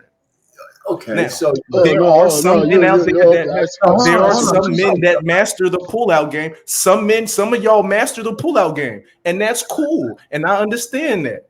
And that's cool. Congratulations, my guy. But then let's also look about how many guys. I was just on ESPN the other day, and there's a court case in Canada going on right now about this is an 8-year-old case about 5 guys that had an interaction with a girl that was consensual, and she's now suing them for it. Of course. Of course. That's Because happening you fucking everywhere. randoms. Come, fam. Every woman you've ever dealt with was a random to begin with until you got to know her. So that's a weird thing. Every single woman. Let me this idea that you reach some sort of age and that you get to some sort of age and you decide you don't want to have sex anymore. It's the craziest amount of nonsense I've ever heard in my life. That defies biology. And I'm going to prove the point. Every morning, I have breakfast with veterans. 3 of them are 88 years old. And guess what they talk about every single morning? Punani. Every single morning. 88 years old. One was married for 66 years. His wife died. Guess what he's been on the hunt for ever since he kind of got over his wife dying? Punani. The other one is single, been married twice, got 3 sons. He up and down the road, up and down 95, smashing 60-year-old women. The other one talks about being a sugar daddy and how he's smashing 50 and 40-year-old women. This idea that you get a certain age and all of a sudden it's like, oh, I don't want to do this anymore. That's crazy talk. What you guys are actually describing is a level of fatigue that you get from dating and dealing with women. There is a sort of a phase that you go through. You're like, yo, I've been dealing with so many women. I'm just kind of tired. And you take a little bit of a break, you recharge your batteries, and then eventually you wind up getting back out there. The only thing is that we think in our head that it's because, oh, I made more money because over time I've had more energy. I've had more time to direct my energy into other things. So, oh, it just happened this way. No, you were going to make the money regardless because that's a trend you were headed towards. You were always headed towards making more money because you set yourself up that way. You just got tired of dealing with women. And then when you got ready to get back into the field, you just happen to have more money than you had before. That's all it is. But this idea that you get to a certain age, it's craziness. And I'm dead serious. These dudes are almost 90 years old and they taking pills. They taking pills. They visit a cardiologist to see if their heart good. Like they still talking about box at 90 years old, right? It doesn't go away. It's biology. It's the way we are wired. Trey, let me just say this. I have to distance myself a little bit from the when Ekene said you don't want to do it no more. I've said that your level of discernment usually comes a little older in life. That's the transformation. I never said those guys don't want box. They just put it in its proper compartments, right? So that's what I meant. So listen, this whole conversation we're all having, I can say that there's no right or wrong because it's just a variation on looking at the same theme. The one thing I think that I will never agree with is that we need to act contrary to our nature or else we're fucking things up. I think we should be in control of it. I think we need to understand that there's a consequence to every door we open sexually. And like I said before, that discernment comes at different levels for different men. There's no group think about that. And there'll never be. Right? So even if 90% of us are standing straight up in line, doing the right things, that 10% can wreak havoc. Matter of fact, the 10% to 20% is wreaking havoc in the baby making market right now. Most black men don't have kids. Right? So there's a whole bunch of men. We could talk big discipline, a whole bunch of guys out there. You could add 3 of them in Memphis, have 90 kids or some shit like that. So there's no group think on that. And this is my contention. Nobody agrees with me. But if women learn how to say no again, that'll change things. If women say, I own the box and you can't have one until you have the right commitment, then that changes things. Again, we're going against biology. Why do we act like women don't like sex? No, I didn't say that. I didn't say they didn't like sex. Women in most cases are hornier than men. Well, they have to exhibit a higher level of control. They used to know how to do it. I think that biology play. That biology play is played. That biology play is played out.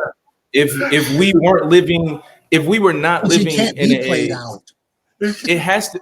Look, it this can't is what I'm be saying. played out. You literally Trey, use this biology every single day. How can it be played out? Trey, let him this is what I'm saying. This is what I'm saying to you. In terms of men and they dick, I don't like that play being used because we live in a structured society. There are many things that humans have that are naturally in their biology that they can't do because of the fact that we live in a society. You, unfortunately, my black brother, have to control some of those urges that you have because you live in a society, my G. No. Oh my goodness. So now, okay, I understand. I hear what you're saying. You're making the point to say that anybody can do whatever they want as long as they're willing to accept the consequences. I understand that. What I'm saying is, as someone who is trying to live in a way to minimize risk and consequences, that means that I need to control my fucking urges. Whether it be me cussing somebody out, putting my hands on somebody, wanting to go touch on a female, you have to control your urges. And I do think, again, it's getting played out because there is a mix-up between biology and urges. There's a difference between some shit that your body was made to do and some shit you want to do because you woke up with a hard dick this morning. Those are, come on now. No, it's not a difference between biology and urges. It's a difference between discipline and urges. Your biology, we are playing semantics game right now. No. That makes more sense. That makes more sense. Urge because it's biological. What do you think the urge came from? The urge came from watching porn. The shit we see on TV. The fact that we grow up watching BET. Get the fuck out of here. Come on, dog. Hold on, you know what my biggest issue is that men think that they're in a position to tell other men what to do with their wallet and their dick. You're not. You're never going to be in that position to tell me what to do, how to spend my money, or who I can smash and how often I can do it. If she's willing to do it, I'm going to do it. What you think about me, nobody cares. It's 2025. Nobody cares what your opinion is. You can't shame anybody anymore. Those things are gone. What, am I not going to be a part of your crew? I can't be a part of your club. Nobody cares. When will y'all learn? Here's the thing. Women have already figured this out. That's why it's 1.4 million of them on OnlyFans. They've already figured it out. They don't care. They're done listening. You guys think we're going back to a time? It's never coming back. It's never coming back. This righteous, oh, we got to save society. It's never coming back. It's gone. None of what I'm talking about has anything to do with saving society. It ain't got nothing to do with telling none a man of to that. keep it in his pants. That's not saving society. Not saving. I'm trying to help Playboy not get a lawsuit. I'm trying to keep Playboy out of child He don't support. have to smash to get a lawsuit. Oh my goodness. That's the part you don't understand. Okay. He don't have to smash to get a lawsuit. And that is very true. That is very true. But the risk of getting a lawsuit exponentially shoots out the window when you put your dick in her, cuz. It exponentially goes out the window. So your answer to the problem disagree. is, hang on, let us finish this. Let's have this conversation. So you mean to tell me the answer to the problem is just don't have sex? Okay. Because there's no vetting in the world. There's no vetting in the world. There's no process of vetting in the world that could tell you the true heart of a woman. You will never know what's deep down inside her. You can vet her until the cows come home. You will never actually know what's in her heart. Okay. So what's the process? What do we do? Because your idea is keep it in your pants. So my process would be, instead of fucking 12 females, how about you just fuck 2 of them? I don't think that sounds unreasonable. I don't think that sounds unreasonable. Like I'm not saying that niggas need to just be celibate and never have sex and none of that. I'm just saying, instead of fucking 12 randoms, how about you find 1 or 2 that you kind of cool with, you get comfortable with, you figure out a sister, like something like that. But hey, you know what? I'm gonna go meet a girl on Instagram. We're gonna exchange information, meet up at a hotel, and never talk to each other. And then 6 months from now, what? Now, like this stacking, come on, man, that shit don't make sense to me, dog. In no way, shape, or form can you make that make sense to me. This sounds like coochie communism to me. That's what it sounds like. It sounds like we want to ration off the coochie so that if a guy can get 12, you shouldn't have 12. You should only have 2. Save some for the rest of us. That's what it sounds like. If that's what it sounds like to you, then I can receive that, and I understand that's what you're saying. But what I'm saying. Go. I'm go ahead. Ekene, what you got, man? Real quick, man. I know you sit there, man. Yeah. You like to ration off the 2 to 12? I gotta say this, right? 100. The percentage of a woman that will ever sue a man for having sex or made up is like 1 out of 1 million. It barely happens, but when it happens, we see it on television. This P. Diddy shit that is going on right now is like 1 out of 1 million or 2 million, or even 1 out of 100 million, according to world population. It's not that common. We see these things once a year, once in 10 years, once in 5 years. The last time it happened was maybe like 20 years ago, when that NFL player was sued for such shit he never did. But then there are ones we never hear, right? Yes, we know. There are ones we never hear, but it's still very rare. But like Trey said, you can't tell a man where to put his dick when he got money, even when he's broke. Just like nobody could tell you where to put your dick when you were little. You were having them kids, right? It's the same thing. So you can't be born again after you've made a mistake, and then trying to police us after you made a mistake. It's not that easy. But the thing is this. I got to tell you this, like I tell everybody else. Whatever you want to preach, keep preaching it, because there are people that will listen. There are people that will take what you said and apply it. Never think that what you said doesn't make any sense. I might not accept it. Trey might not accept it. Mr. Penn might cut you off every 1 minute so that he can talk, you know. But guess what? There is somebody. There is somebody listening, man. Not even up to 1 minute. I said take 10 seconds. He wouldn't even let you go past 10 seconds. Yeah. So I'm being generous right now. I'm being generous like a motherfucker, man, right? Hey man, you're not generous with your time, but that's okay. That's funny, man. I agree. That like Pan keeps saying, there's no think tank. I can't tell another man what to do with his shit. All I know is there are plenty of men that I've heard have certain conversations, and they always wondering, well, what's the solution? You know what the solution is, cuz? Stop fucking the bitches. You keep complaining about the crazy shit that you keep coming into your life, but you keep adding more crazy into your life. How are you complaining about some shit that you keep doing? How does that make sense? It doesn't. Because that's not the solution. How? Oh my God. That's not the then solution. what is the solution? Then what is the solution? Okay, the solution is to continue pointing your finger at women and telling them it's their fault. No, I didn't say that. All I'm saying is not stroking women is not a solution because it's not realistic. So it's not a solution. Men have been stroking women since the beginning of time. You know, the solution is what Trey said is never going to happen again, right?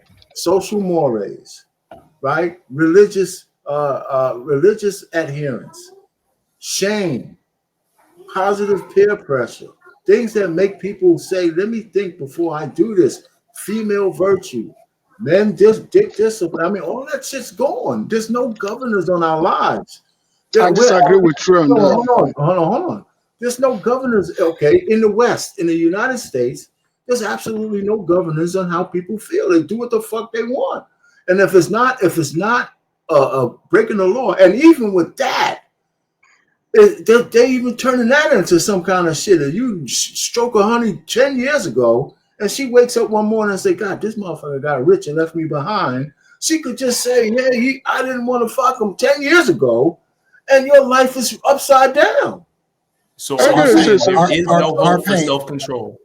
This is where I'm going to disagree with you, Mr. Penn. I got to disagree with you. You know what? You know why I'm going to disagree with you and Penn? This is why I'm going to disagree with both of you. Hold on for a second. Go ahead. You broke up. Yeah, this is why I'm going to disagree with both of you. Civilization has always told us that there will always come a time when one badass man will come and destroy all the bullshit that has been built. Look at if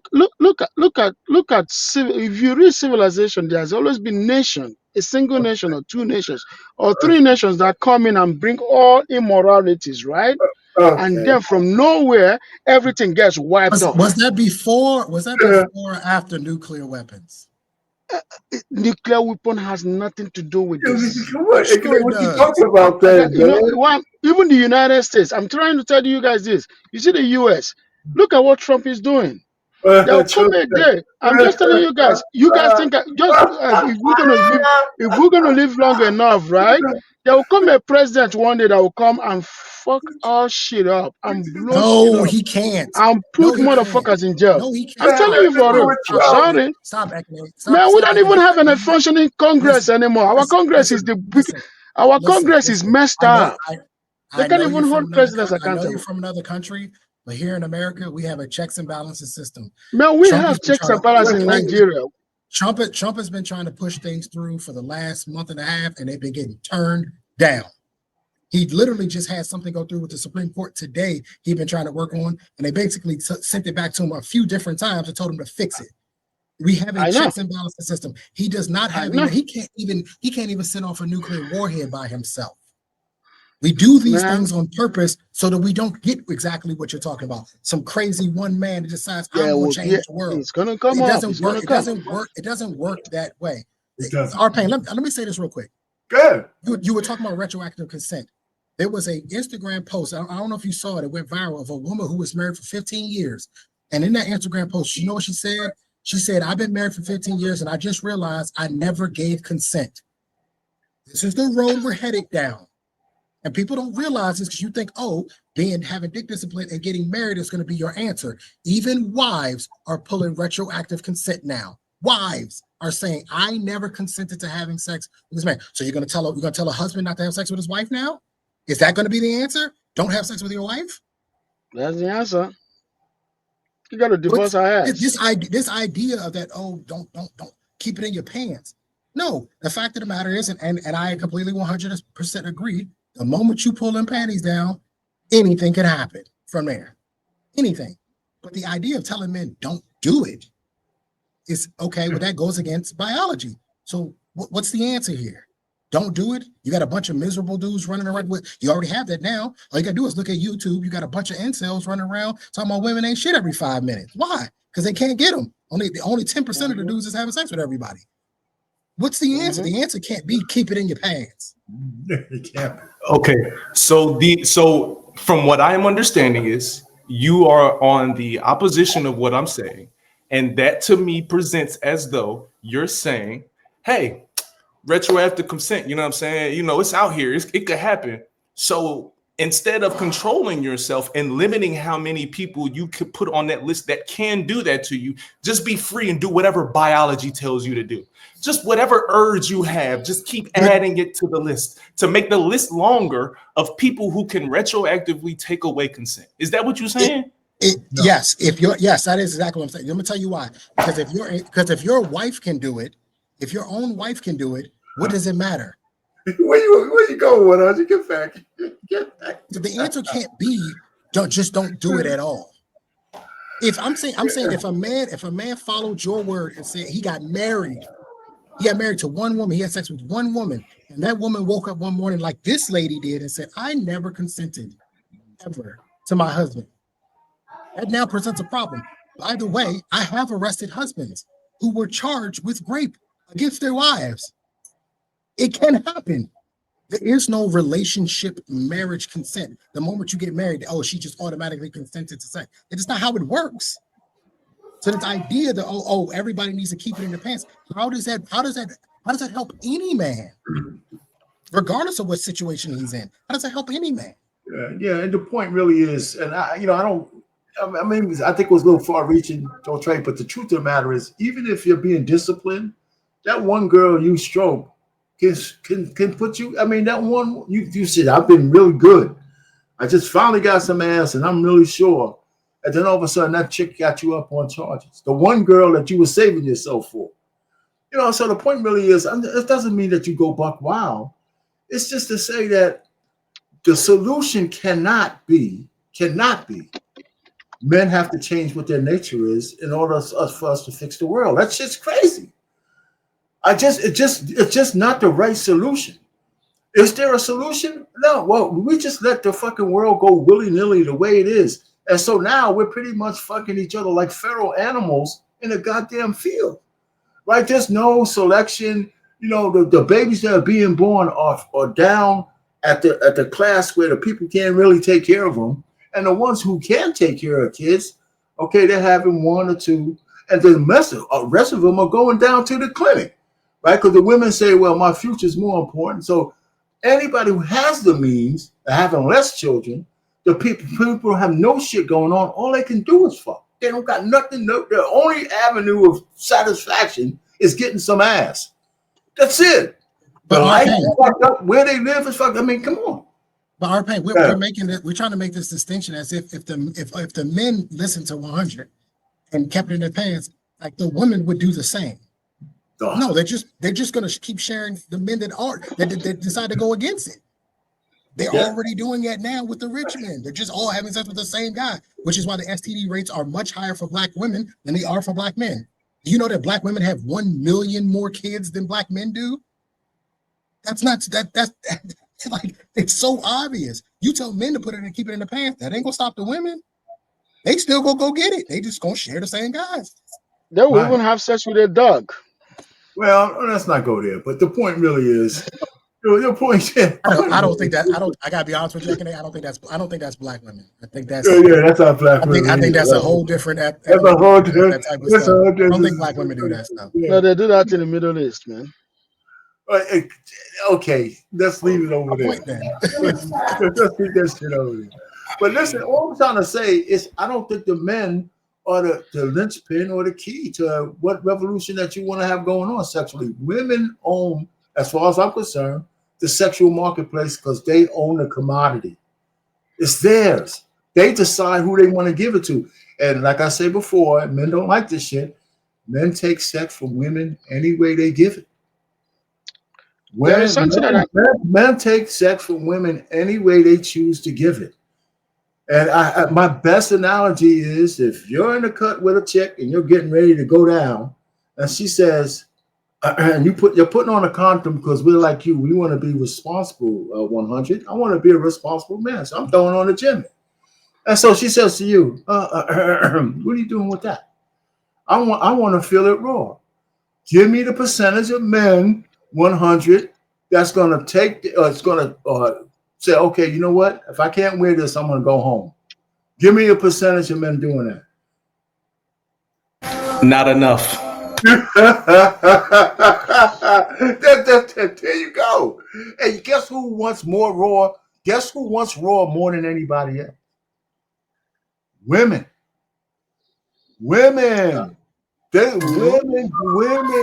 raw sex more than men.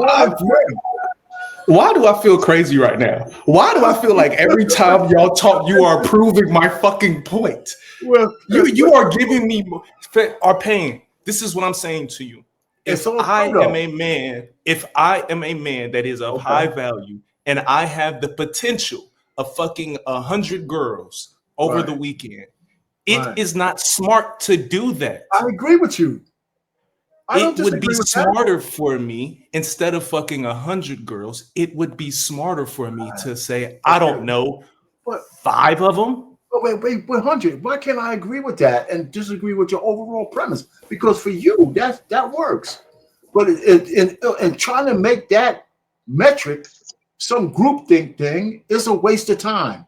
That's all I'm just trying to tell you. I said, for you, it sounds great. Even if it's just one chick out of 100, fine, that's you. But to try to put that on mankind, I'm talking about mankind, based on our nature, this shit's not going to work. There's no group think. There's no group think there. The only thing we have that makes us common is our nature. That's it. But it is, you know what it is, 100? It's almost as if like we both were buying the same car, but you got a better interest rate than I did. You got the same car, but you got a better interest rate because you didn't take, your credit's better than mine. So you're better. You know what I mean? Like you're not taking as much risk per se. I get what he's saying. I'm just saying that men are they're just not going to do that. Like if a dude got a chance to smash 100, he gonna shoot for 100. It's like that's what he gonna go after. It just is what it is, right? But some guys like 100 may say no, I'm good with 5, and that's perfectly fine. But I think we have this idea that if we control the men, and tell the men to put it in their pants, that somehow is going to create this sort of like this reaction from women, and they're going to somehow be better. No, they're not. They're going to keep doing what they've been doing, and the only people that's hurt is the guys who ain't having sex. Like they're just the ones that's missing out. Like, okay, you keep playing that game, because the women, let me tell you, our pain. They fucking out here. They're doing these women getting it in. They're getting it in. Joy Taylor just went on a podcast. Joy Taylor, if you know who she is, she just went on a podcast talking about half of the shit she said was stupid. But in the end, she said prostitution should be legal and men should be able to just buy. Well, yeah, Joy, it's hard, man. Most women who are on this internet, the IGs, they are prostitutes. They're asking for money to talk to them. They're asking for money. They're asking for deposits. Mr. Penn. Yes, sir. You're talking about the ones on Instagram. Millions of them. Let me say this to you. It's millions of them. You can never go ahead. I'm not debating at all. Let me say this. There is a reason why I tell women that any woman that lives by herself, with kids or without kids, men automatically see her door as a revolving door for prostitution. I don't care how you are. That's how men see that woman. That's why those women find it difficult to marry. It might not be all of them. I understand. It might not be all of them, but that's what life is. That aside, I got to say this. A lot of women are prostitutes. They don't have Instagram. They don't have online nothing. They are Okay. just prostitutes. You're either buying them food or you're giving them money. Most women on earth, I'm sorry, they live with their parents. They are prostitutes. Give her money, she fuck your ass. Yeah. Most women are prostitutes. Just take that from me. I've been there, I've done that on this earth. I'm talking about the ones that you think that are very holy, they're still prostitutes. The only thing is that they're not standing on the street. That's the only thing. They're not standing on the street. Everything is it's all transaction. We've digressed It's into some. transact. That means it's prostitute. It's Yeah, prostitution. no, I disagree. We've just so digressed. Ekene, are wives prostitutes? Yeah, Doug. Oh, you'll be surprised that some wives are prostitutes, man. If money is exchanging, if she's giving it for free or giving it for money, she's as long as she's not fucking her husband only, she's a prostitute. What are you talking about, brother? She's a prostitute. Come on, man. Yo, I'm out of here, man. I'll see y'all. Yo, man, Y'all be crying over here. Hey, listen, man. You know what? Man, this conversation is so good. We can forget about the other videos. We talking about it, man. Take it easy, Trey. Hey, so 100, man. What else you got, man? Listen, you know what? I don't disagree with a lot of what you're saying. The only part I'm just saying is it's one of those kind of things that is not the solution. Only because it's almost like just saying no, like the drug war, just say no. Or, just teaching abstinence. It has to be that plus teaching consequence. It has to be that plus. Because just like you said, you had a whole bunch of old heads telling you, keep your Johnson in your pants. You ain't listen to them, even if you related to them, because nature took over. Not peer pressure, but the nature of peer pressure took over. Everybody else doing it. I'm getting these urges. I'm waking up. How many socks can I fucking empty the sack into? After a while, you want something real. So I'm just saying, it doesn't make men bad men because we want women. I was on this panel, not a panel. I had a lady was talking about, ladies were coming up on this stream after stream. Why do all men only want to have sex with me? All they want is sex. All they want is sex. And the point really is listen, I said, every man, when they approach you, eventually wants to have sex with you. It's just true. That doesn't mean they all go about it by leading with that. Some of you guys, only you put out, the aura you put out is the only thing you're good for is to be banged out. Some of you men will have to take a little bit more class to see who you are, to see if you want to, engage in a relationship. But the truth of the matter is, no matter if you're a good man or a bad man, when we approach a woman, it's because we want to bang their ass out eventually. And that's true. That's nature. I don't see why we keep fighting that shit. And here's the problem. Here's the kicker. Every fucking woman knows it. Every woman, they act like they don't know it. They know what we want from them. And they know our nature. And they know our nature is constant. So they know how to manipulate it and exploit it to their advantage all the time. Mr. Penn, when I told you that every woman that approaches you somehow, or you approach somehow, and then they want something in transaction, that they are prostitutes. Women use those things in order to just test us. She know, like you said, that you want to have sex with her. But what she's trying to do is to make you think that she's not one of those girls, but she want to also do it with you. But she just want to appear innocent, like she doesn't know what she's doing, like she's so innocent. I remember when I was about 18, 19 years old, and every girl that I had sex around that time act like they're still virgin, whereas they're not virgin. You see what I'm saying? Women are smart. But the thing is, they think that men are fools. Hey, well, let me ask you 100. You're kind of quiet on this one because I don't think I know you don't agree with a lot of it, but I don't think we're really talking past each other. What's the flip side? You've heard this from a woman before.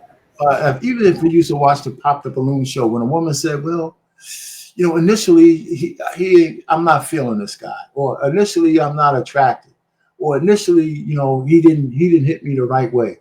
that's another way for them saying that I can't see myself giving this guy no ass.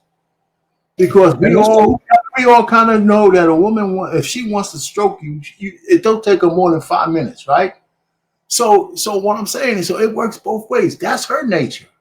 I'm attracted to this guy because of what I see, and that has taken women with no governors. That has become the most important thing to women. I've never used to hear women talk about how fine men are. Like, we got to be in the mirror for 8 hours so they could be attracted. And then all of a sudden, then they wonder why that fine guy they got has 18 other girlfriends. But the guy who's mid, if you're mid like this, you got to work a little harder. And then if and you could say one thing, the whole shit, the adage, if you're a mid guy and they don't like you, you say one thing, hey, baby, or hello, how you doing? They throw up in the back of their throat. And somebody who's handsome to them could say the worst egregious shit, and they smiling cheek to cheek. Right, all that shit's real. Agreed. I don't disagree with that at all. I don't disagree with anything that you just said. I just know that if I am the man of my household, I know that I am being measured on my results. My results are the only thing that matters at the end of the day. How I feel, what I think, what I want to do, what my urges are, what my biology is, none of that shit matters. It's the results. And what I'm saying is, how can I say it and it makes sense? I've come to the understanding that most people, if you can control, let's speak for men specifically, if you can control your dick and your diet, a lot of other things fall into place. If you can manage what it is that you put in your body and where you put your body, a lot of other things come into place. I agree with that. So if you can control those two things, you are already taking out a certain level of risk. You're taking a certain level of risk out of your life. I'm not trying to change society. It's going to be what it is. Women are going to want to fuck. I ain't going to lie. I like getting hit with the whoop-de-whoop every now and then. You know what I'm saying? Like, I enjoy getting pussy. I'm not going to lie to you and say that I don't. But I know that if I go out into the world trying to fuck as many girls as I want to, that's going to bring more problems into my life versus having discernment. That's all that I've been talking about. And I think this idea that a man that gets a bunch of bitches is what the standard needs to be. I hate that. I don't like it, and I think that needs to be taken away. I don't want my son going through his life thinking that he needs to be the guy fucking hoes. Well, I don't need him thinking that. Well, let me ask you. I mean, do we really? Who's really saying that man should just go out willy-nilly and sow his royal oats ignorantly? Right? We do talk about consequences. I know I'm big on that. I've had videos on this channel about that, and I've gotten some arguments. All I'm just saying is that it comes to each one of us separately, and unfortunately for some of us, it comes too late. We don't tell people about the consequences of and I call it opening a sexual door. Every woman, like you said, that what's behind that door is different for every time you open. And most of the time, okay, it's benign. But one of the things I think older guys like me don't tell the young guys is I've waited for that fucking phone call from a chick because I missed. 2 weeks, 3 weeks passed and she missed, and you over here like saying, holy shit, man, what's going down? And then you get the phone call of relief. It came. Oh shit, man, period come. So I've been there, we were all raw dog before, and so I guess sometimes the perils of doing it, especially if you live through some of that,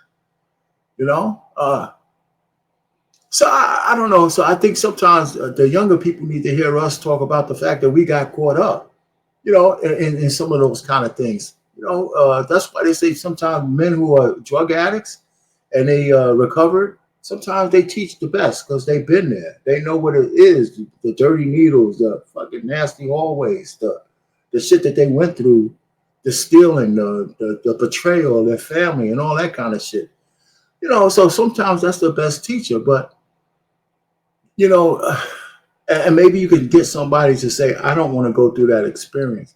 But when it comes to sex, man, I just think that I don't know what the end game is. All I know is that the solution is something that evades us in the absence of all the other factors, biological, environmental, and cultural. In the absence of those governors, it's hard to put the genie back in the bottle. And in America, all those governors are dead. They're dead. Black culture's trash. The environment, the laws that are being passed are trash, right? And in the biology is the only thing out of control. And when I say out of control, there's people mating with no thought of, and I'm gonna end it here, with no thought of how that impacts the future. Before, women used to want to mate with only the most select men, the chieftains, the guy up there because of some biological thing in them. That's not true now. They're fucking having babies by guys that are pieces of shit. And they know it. And they go through a life changing fucking thing for guys that are not worth two nickels to rub together. Not just money, but two nickels and everywhere other. But I'm finished. Go ahead, Ikane, what you got? Are you still there? You look like you're frozen. You frozen, Ikane? No, can you see me? Yeah, go ahead. I don't think black culture is trash. I just think Trash. Trash like hell, man. That's not how about that. It's fucking trash. no, but I will say this: the Tell me why it's women, not trash. no, no, I'm not. But what I'm trying to say is this: I think that the loud voice women are trash. You see what It's I'm not just saying? the women The either, though. women that are going to produce the next generation, most of them or majority of them, 51% or more, are trash. You see what I'm saying, right? That's what I think that is trash in it. I don't think the culture is still a very, very great culture. I love the culture. But the thing is, our today, the what we have in today, you just put it this way: the drug addicts of the 70s and the 80s fucked it up, and they came and have majority their descendants or maybe their grandchildren are the ones we're dealing with today, not just their children, because their children are in I their hear you. 40s. You see what I'm saying? But it's their grandchildren that are, because they come from a generation and generation of trash. You see what But I'm saying? did you hear what you said though, Ikane? You're a scientist somewhat, right? If you Hmm. say that 51% of something is trash, it's trash because it's way Yeah. past.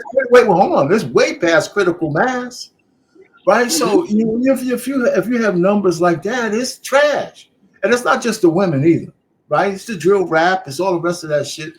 All I'm just trying to say is, I don't know. They have all these dire predictions for black people coming up. Now, I don't believe they say in 2053 we're going to have a zero sum game, right? Zero economic growth. The median income for blacks will be zero in the year 2053. Now, I don't know if I believe that because we have a lot of successful people out there. But I'm just saying, these are dire, by 2030, all the women are going to be single. There's a lot of shit going on like that. I don't know how we deal with that. I don't think we can fix that in the current climate. You know, I just don't. I don't know. You got some. Okay, you want solutions. They're 100. What's the solution besides just dick discipline? Think about another solution. What other kind of solution? There is no other solution. Because the basis of everything that's happening right now is everything is over sexualized. The reason relationships are not working is because everything and everyone is over sexualized. Okay. There has to be some sort of control and governing on the fact that everyone and everything is sexualized. Stay right there. What's the control points? What would control people's sexual habits or sexual proclivities, especially outside of marriage? What would control that?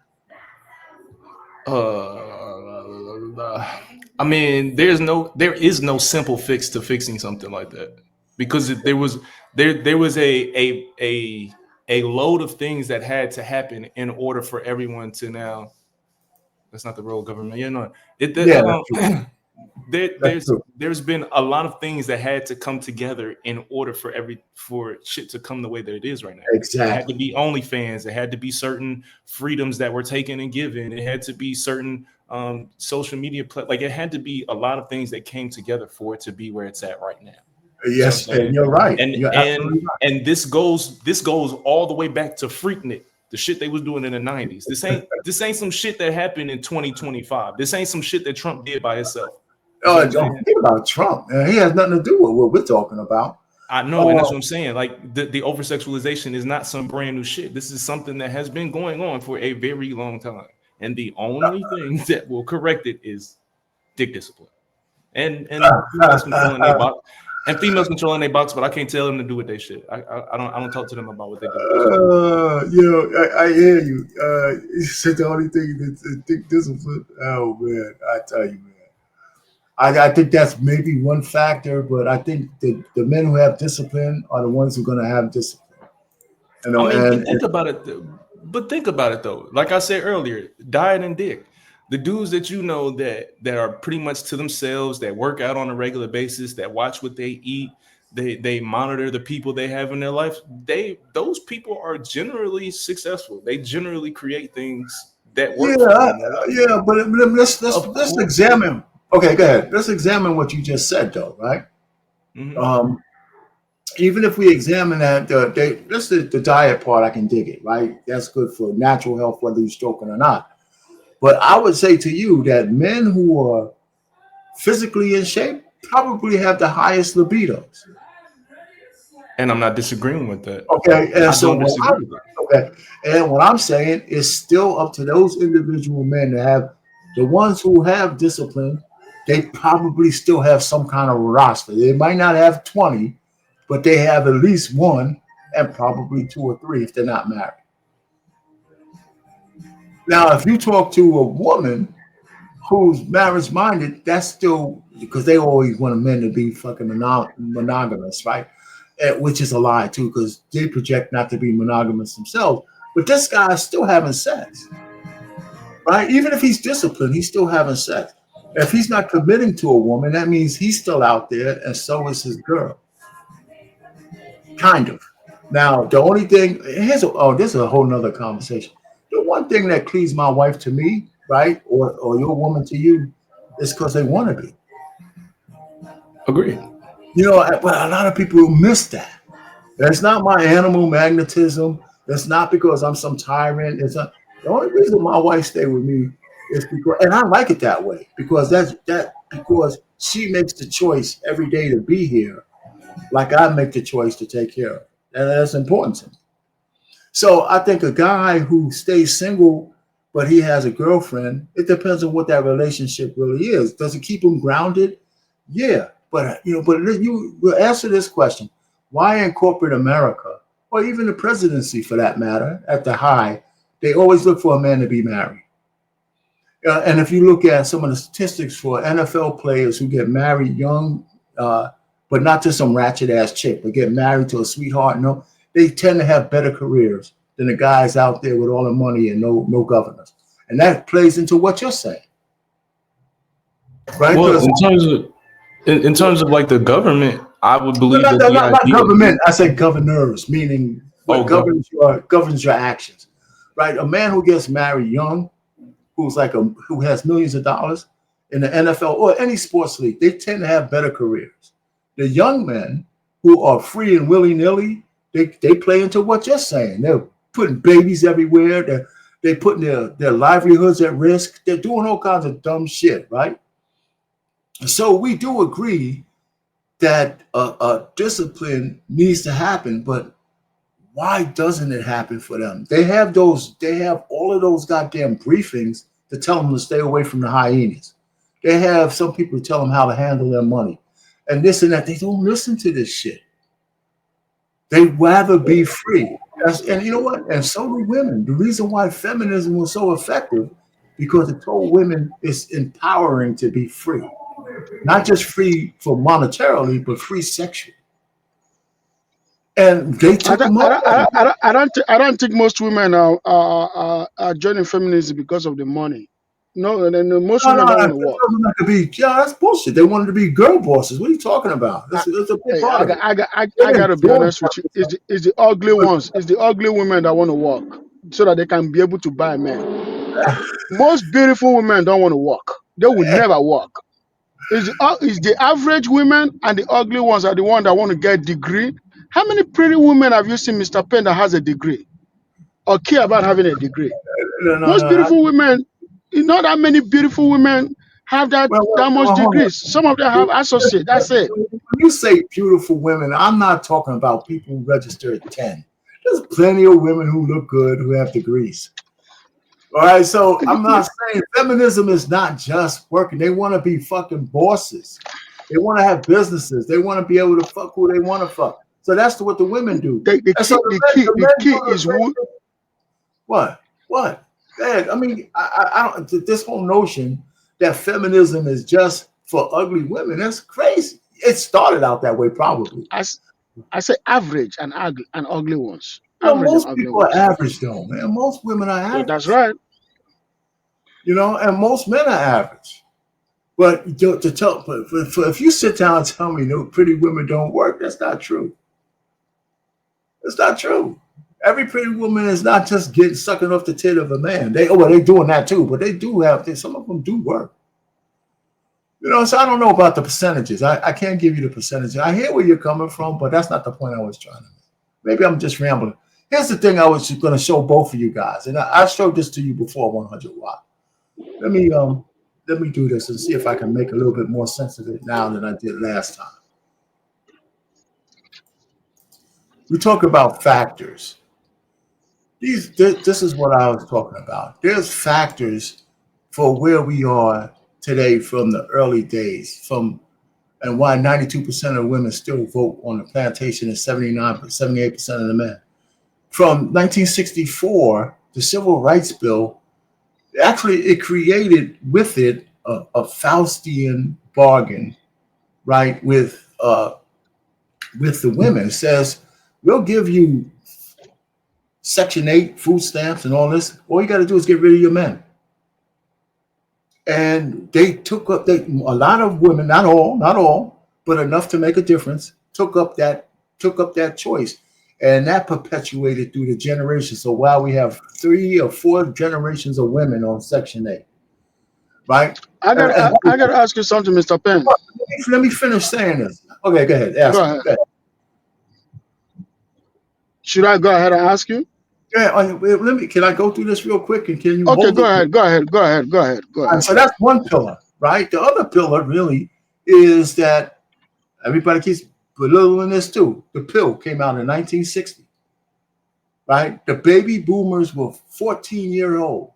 Their mothers were from the silent generation, and some of them were from the greatest generation. But they put their 14-year-old daughters on the pill for preventative measures.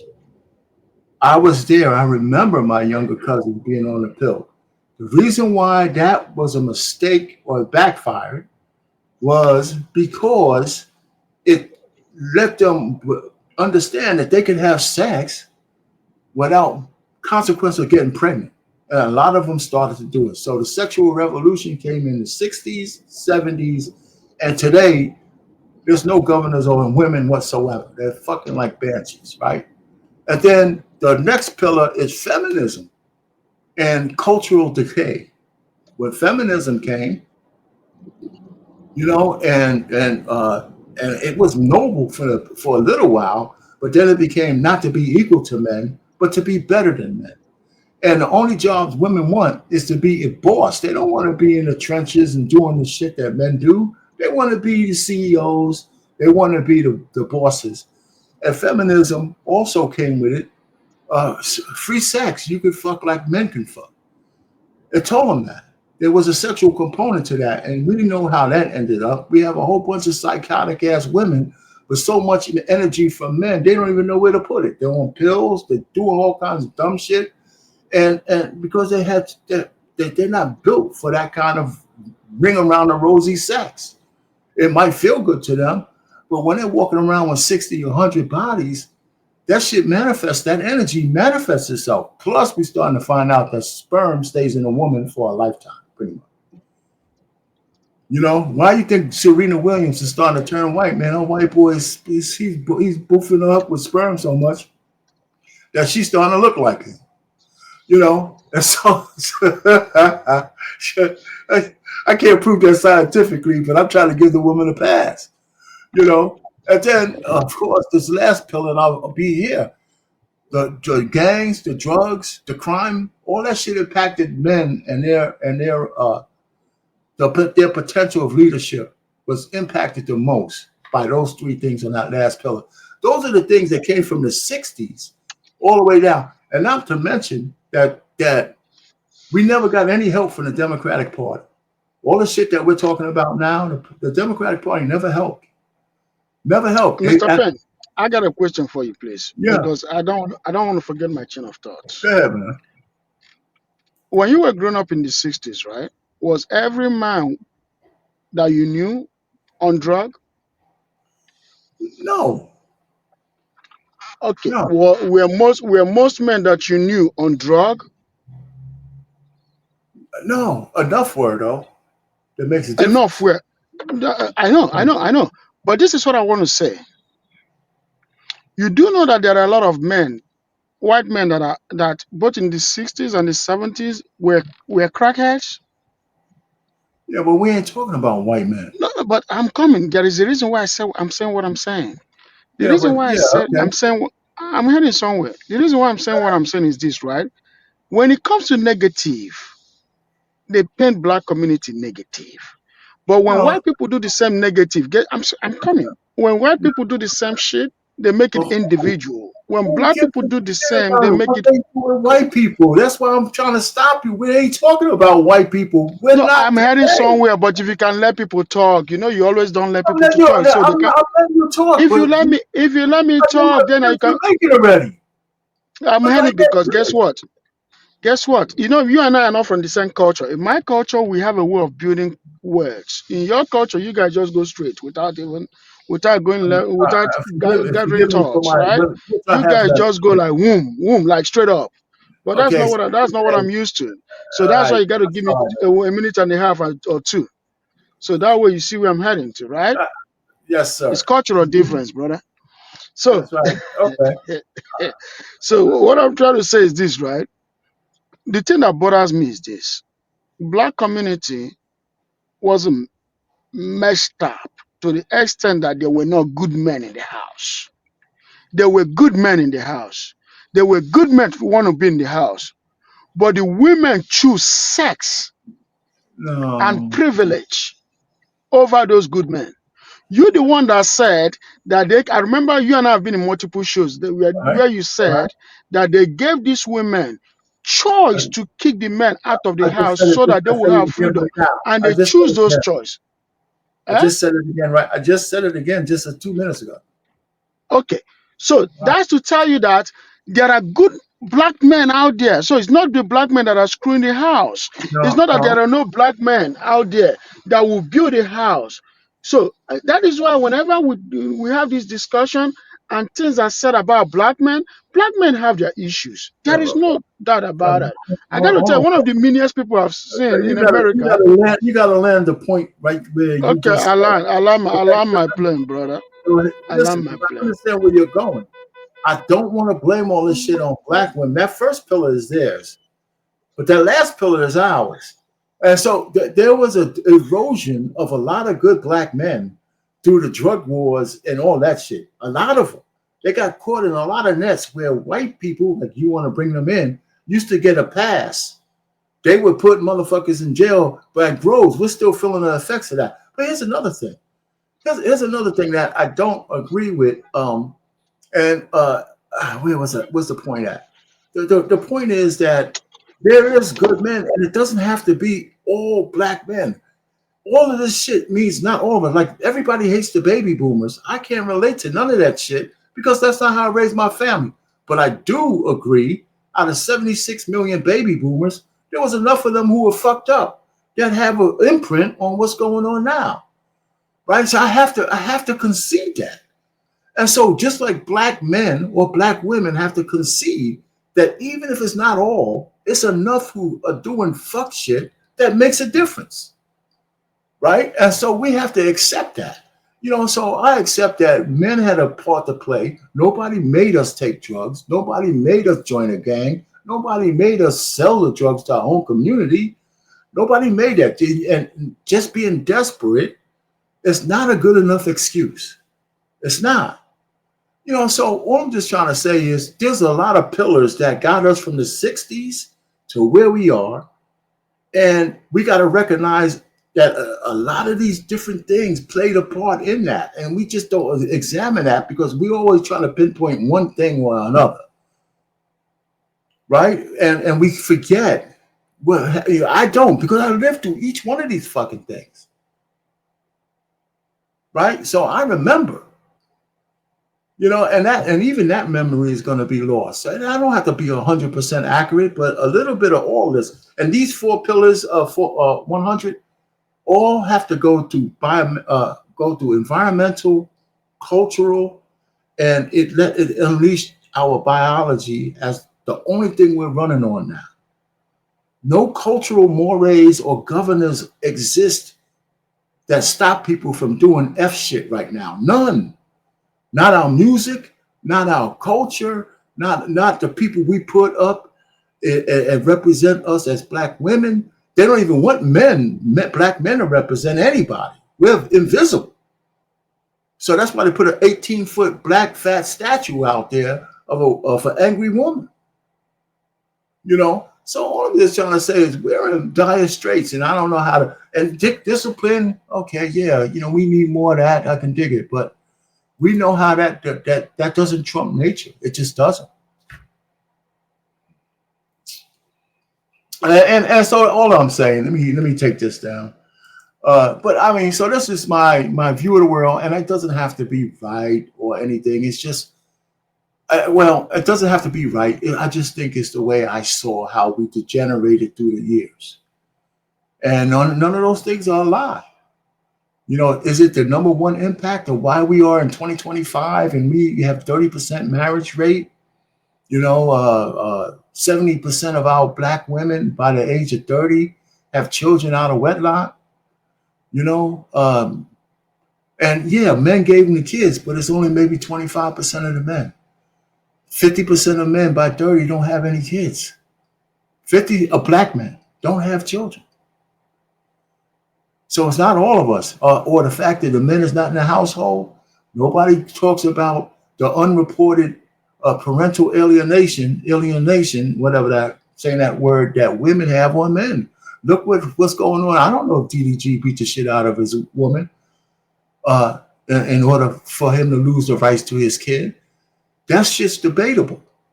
It don't take much to get a restraining order. Right? So there's a chance that he didn't touch her. But does it really matter? Right? So here's another man. I think he handled his shit all wrong anyway, but here's another man might not be able to raise his son. And you think, and what is his son going to turn out to be in the hands of a woman like Halle Berry? Sassy? Killer? What's he going to be? If he misses the other half of what's going to make him into a man, especially from a man. So we see that played out over the whole thousands of times in our neighborhoods. And it's not always men walking out on their kids. It's a lie. The vast majority of fathers take care of their kids, even if they're not with the woman. And you go to Medium Man's channel, and he does the numbers all the time. He does the numbers all the time. And most men who don't have access to their sons is because some bitter fucking woman is mad that he's found another girl. Then why not get custody of them? Well, I can't fight that battle because there's some fight. My cousin fought for his son. It cost him around $30,000 to do it. But even if they don't fight for custody, they don't fight hard enough for visitation rights. They don't go to court, or maybe because a lot of them might have warrants and shit like that out on them. But the fact is, they don't fight hard enough. I don't think men fight hard enough for, like, with But some of the shit, and most guys, when their woman says, when I hear a man say, I can't see my kids, the first thing I think of, oh, how come you ain't taking this bitch to court? Right? Especially after you have an agreement, right? You legitimize the kid, right, by signing a birth certificate. So you should have some rights, even if the kid stays with the mother. But a lot of men, when a woman starts being flanky with giving the kid over on the days they agree to, men don't just do what we don't do. We don't go to court. We don't. Men just don't go to court enough. And I don't think it costs a lot of money to go to court over that. Fighting for your kids, that's a, I mean, there's lawyers who tell men, you know what, that's a losing cause unless the woman is a absolute drug addict or something you could point to that makes her unfit mother. It's hard to get your kids from them. But should you fight? You should at least fight to get visitations. Especially if you're an up and up kind of guy and then she can't point to you being some kind of abuser. But men don't even do that. So I don't know, man. I don't know how to fix this shit. And you know what? It's not up to me. It's up to you fucking guys, man. My life is, I'm 67, I'll be 67. My only people I'm worrying about how to get out of this life and more is my daughters right now and anybody who's in my orbit. But the future belongs to guys like you. 100. I mean, you're on the right track saying men should be more disciplined, but the future, the way shit shapes up is for the men in their 30s and 40s to put their imprint on. We all going to be dying out. This Trump administration, I think, is going to be the last administration where the president is going to come in being over 70 years old. I think so. I can see that. Yeah. And so we're going to start getting younger and younger politicians in place. Your Byron Donalds, whether a Democrat, we'll start seeing guys in their 40s. And women in their 40s and if they're black liberal women, we need black conservative women. We need more of them to speak up. But this is going to start getting younger. The future belongs to you people, man. And y'all should start thinking about some solutions, right? Because there's enough talking about the past. I just throw out a chart telling you what the past was and how we got to where we are. So what's the next 25 years going to look like? Your kids are going to have to live in that next 25 years. Even my kids are a little older because my daughter, one of them she's a millennial and the other one's a Gen Z. She's going to turn 26 this month. So I don't know, man. Life has a lot of nuance. It's always easy to sit in front of a microphone and make it sound simple in terms of what needs to be done. I am not pretending as though what I'm saying is easy. But that is proof. But that is proof as to how pivotal it could be if one was able to get that under control. The nature of who someone is and the biology of who someone is, that may never change. You are who you are. But what you do with your nature is what matters. That's the difference. What you do with that biology, those urges, those feelings you have, what you do with those things is what makes the difference. Okay. And all I'm saying is there should be better control of your urges and tendencies. That's all. Yes. And okay, so let's say how would you effectuate that on the female side?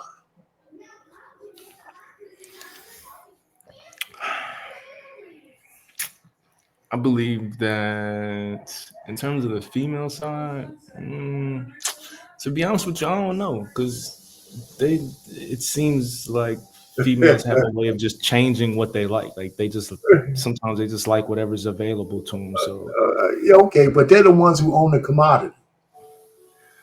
Says who? No. The commodity is physically attached to their bodies. They own the commodity. In that sense, yeah. See, well, that's the only sense that matters. I'll agree with you. I'll agree with you. So that's what I'm saying. So they own the commodity, and there's no way a hungry woman's gonna go without sex. I said, what a man is measured on, you're if most how can I say that makes sense? How can I say that makes sense? I just think this idea of attaching yourself to your ability to get women needs to go out of the window. Yeah, I agree with that. I mean, I agree with that. I think that if you're naturally, if you got it, women are going to be naturally drawn to you. You don't have to promote that, right? And I think those men who know that women are naturally drawn to them don't necessarily have to promote it. They just know it, right? Because with or without discipline, there's always going to be a hierarchy. Even if all of the men in the world did become disciplined, there's still going to be a hierarchy in terms of who has a bigger selection versus others. That's always going to be the case, and I don't exactly. But anyway, man, listen, I think I think I wanted to show that if you ever get a chance, and anybody who's listening, and this are only guys, if you went to Anton's channel and found that 2.5 hour live, I think it's only like a week old, a little less. It was really, he had a lot of good stuff in there, and the women, I give them a little bit of credit. A lot of them said a lot of good stuff, especially the second part. I'm not going to play it. Well, one of the ladies came out and she told the rest of the ladies, listen, we can't have sex like men. And coming out of a woman's mouth was nice to hear. She said, we can't have sex like men. And she went through the biology of the situation. And, and she was talking about and I've heard this from plenty of studies, and there's maybe not plenty, but there's studies out there that says that a sperm of a man stays in a woman for a lifetime. That's why there's never 100% match between, when you do a paternity test, because a woman's DNA gets modified somehow by the DNA from the men she's been sleeping with, right? And it states now. I don't know if that's how much blind studies and all that kind of stuff, but it's been coming out more and more. That's the first time I heard a woman saying that, and that's why paternity is so important, right, to men. So of course I go from an energy standpoint that when men and women have sex, the energy is transferred from a man to a woman. I don't care if she's on top or all this other shit. We transfer energy. And the women are like a capacitor. They store that shit. And they going from man to man, then they have dick overload. And there's nowhere to put it. How do they dissipate that energy? And it dissipates itself in bad behavior, drugs, pills, ratchetness, and the one overriding thing, I have trauma. And every woman's trauma, I told them this, and not one woman argued with me. I said, every woman's trauma, when you look at it, I'm not talking about SA, I'm talking about voluntary sex. Every woman who has trauma from having too many sexual partners or have trauma period later on in life when they want that good man, it's because you could trace it back to another man's penis. Every time a woman talks about trauma, no matter what she says, in the end, it always traces back to a man's penis. And that's what they do to themselves. That's what they do to themselves. So they coming all broken at 30 years old, 35 years old. I'm looking for that good man. But now they're all stuck in their ways, right? And it's hard for them to be, malleable to a real leader. Anyway, so that's another story. That's a whole nother life, man. Anyway, man, final thoughts, man. Ekene, you got final thoughts, man? We're going to get ready to get out of here. I got this beer. You on mute, big dog. You still on mute, big dog. Oh, sorry about that. And I'm not going to interrupt you. I'm not going to interrupt you at all. Oh boy. Go ahead. Oh boy. You can. That's the one promise you can keep, brother. I'm not going to say nothing, bro. Go ahead. Okay. So the thing is, I'm not going to say that black men or men in general are not responsible. They are responsible. They are responsible. They should take responsibility for their actions. But when you have, based on statistics, that the women are outnumbering the men by almost 4-1 by having kids outside wedlock, come on now. Numbers don't lie. You see what I'm saying? Numbers do not lie. That means one person is really causing the whole trouble in the society. When 4 women against one man is having all these kids outside wedlock, you shouldn't be blaming the man. That's what I'm saying. Yes, the men have some small percentage of problem that they cause in the community, but the women generally cause the problem. And when they can get satisfactory, they will go. If they get a man that will not tolerate their bullshit, they will go to the man that will tolerate their bullshit. You see what I'm saying? That's what I was saying earlier, and that's what I'm saying now. That they know what they're doing. They know that those men that they're going after are the men that will put up with their craziness. That's why they gravitate towards those men. And it's on 4 women against one man in bad results. Come on, black men are doing good job. Not great job, but they are doing good job because less than 20% of them are in that foolishness.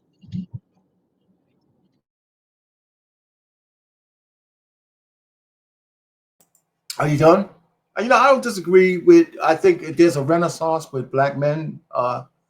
More to come. I just think that the way we could tell is the change in the TikToks and the way ladies are coming after us in the social media. There's a whole lot more of them, saying, "God damn it, where's all the men at?" They keep forgetting they're the ones who drove men away, right? So they'll learn, or they won't. I guess it don't matter. I think a lot of men are starting to look at what's best for them, and I think what you're saying, 100, is happening on a scale at some level where men are saying, "Yeah, I know that I can get women or a woman, and I know I can have a girlfriend, but right now I need peace more than I need anything else." I think there's a lot of men doing it. I think there's a lot more men doing it, and I think men who find a good woman, I think they tend to stay. Especially if if they're on their grind. But anyhow, man, what's your what you got? It's the final thought. I just think at the end of the day, men, in order to control your shit, just have better control of your life and what's going on around you. Okay. If you can control what you putting in your body and where you put your body, I don't see how you can't figure life out, because the ability to have that, like, we all as men know what that feeling is, to be around something or to have the opportunity to get up on something and be in that moment, and what it would take for you to say no, what it would take for you to separate yourself knowing that you're not in a good situation. If you have the ability to control that muscle, there is no way in the world you cannot convince me that you can't control every other muscle in your body, including your brain. There's no way you can convince me that you can't change your mindset to change your life if you can't control that one muscle. That's all I'm saying. Yeah, no, you know what? I don't have no argument with that. I think there were some things where when you're trying to get a lot of things in your life right, you don't have to change a lot of things at once. You just need to change a few things, and you can start adding on as the good stuff becomes habit. So that's true. So I don't have really anything. I thank everybody in the chat. Everybody showed up tonight. Hey, Thank you. I put my email in the back chat. Already emailed you. I just emailed you already. Okay, cool. So yeah, we'll talk, man, and all that kind of good stuff. And I don't have anything else to say. I thought, I appreciate Anton Daniels. I had fun talking to him for that, like 20 minutes, before he was already taken off. I put a shameless plug for myself. I cut that shit out, like saying, "Can I come on your panel, please, Anton?" That was back in the Trigger Mike days, Ekane. Anyway, but anyhow, gentlemen, and Trey, everybody, Curtis, and all the other folks who came by, Lost Translation, I see you there, Liberty, Anissa, thanks for your little brand of, trying to mix things up. we'll get you on outside before it's all over. JC, 7, what's that? It goes 10. There goes 10. He was in. I don't know why he didn't come up. Hey, Smiles to Locks, Trey Taylor, everybody. Hey, listen, Lou, that was cool. And Curtis, who came in early, and Finesse came in early. Highway. All right, lit. All right, man. So I'm going. I said, hey, listen, we're done. Over and out. Till next time, and we'll see you later on. Oh, there's Tuesdays flipping tables, of course. Wednesday's the sports show, and then Friday is Thursday. Lit has a show, and then Friday, of course, is the barbershop. So there's always something going on. Sundays, gray area. There's always something going on. All right. Good night, gentlemen.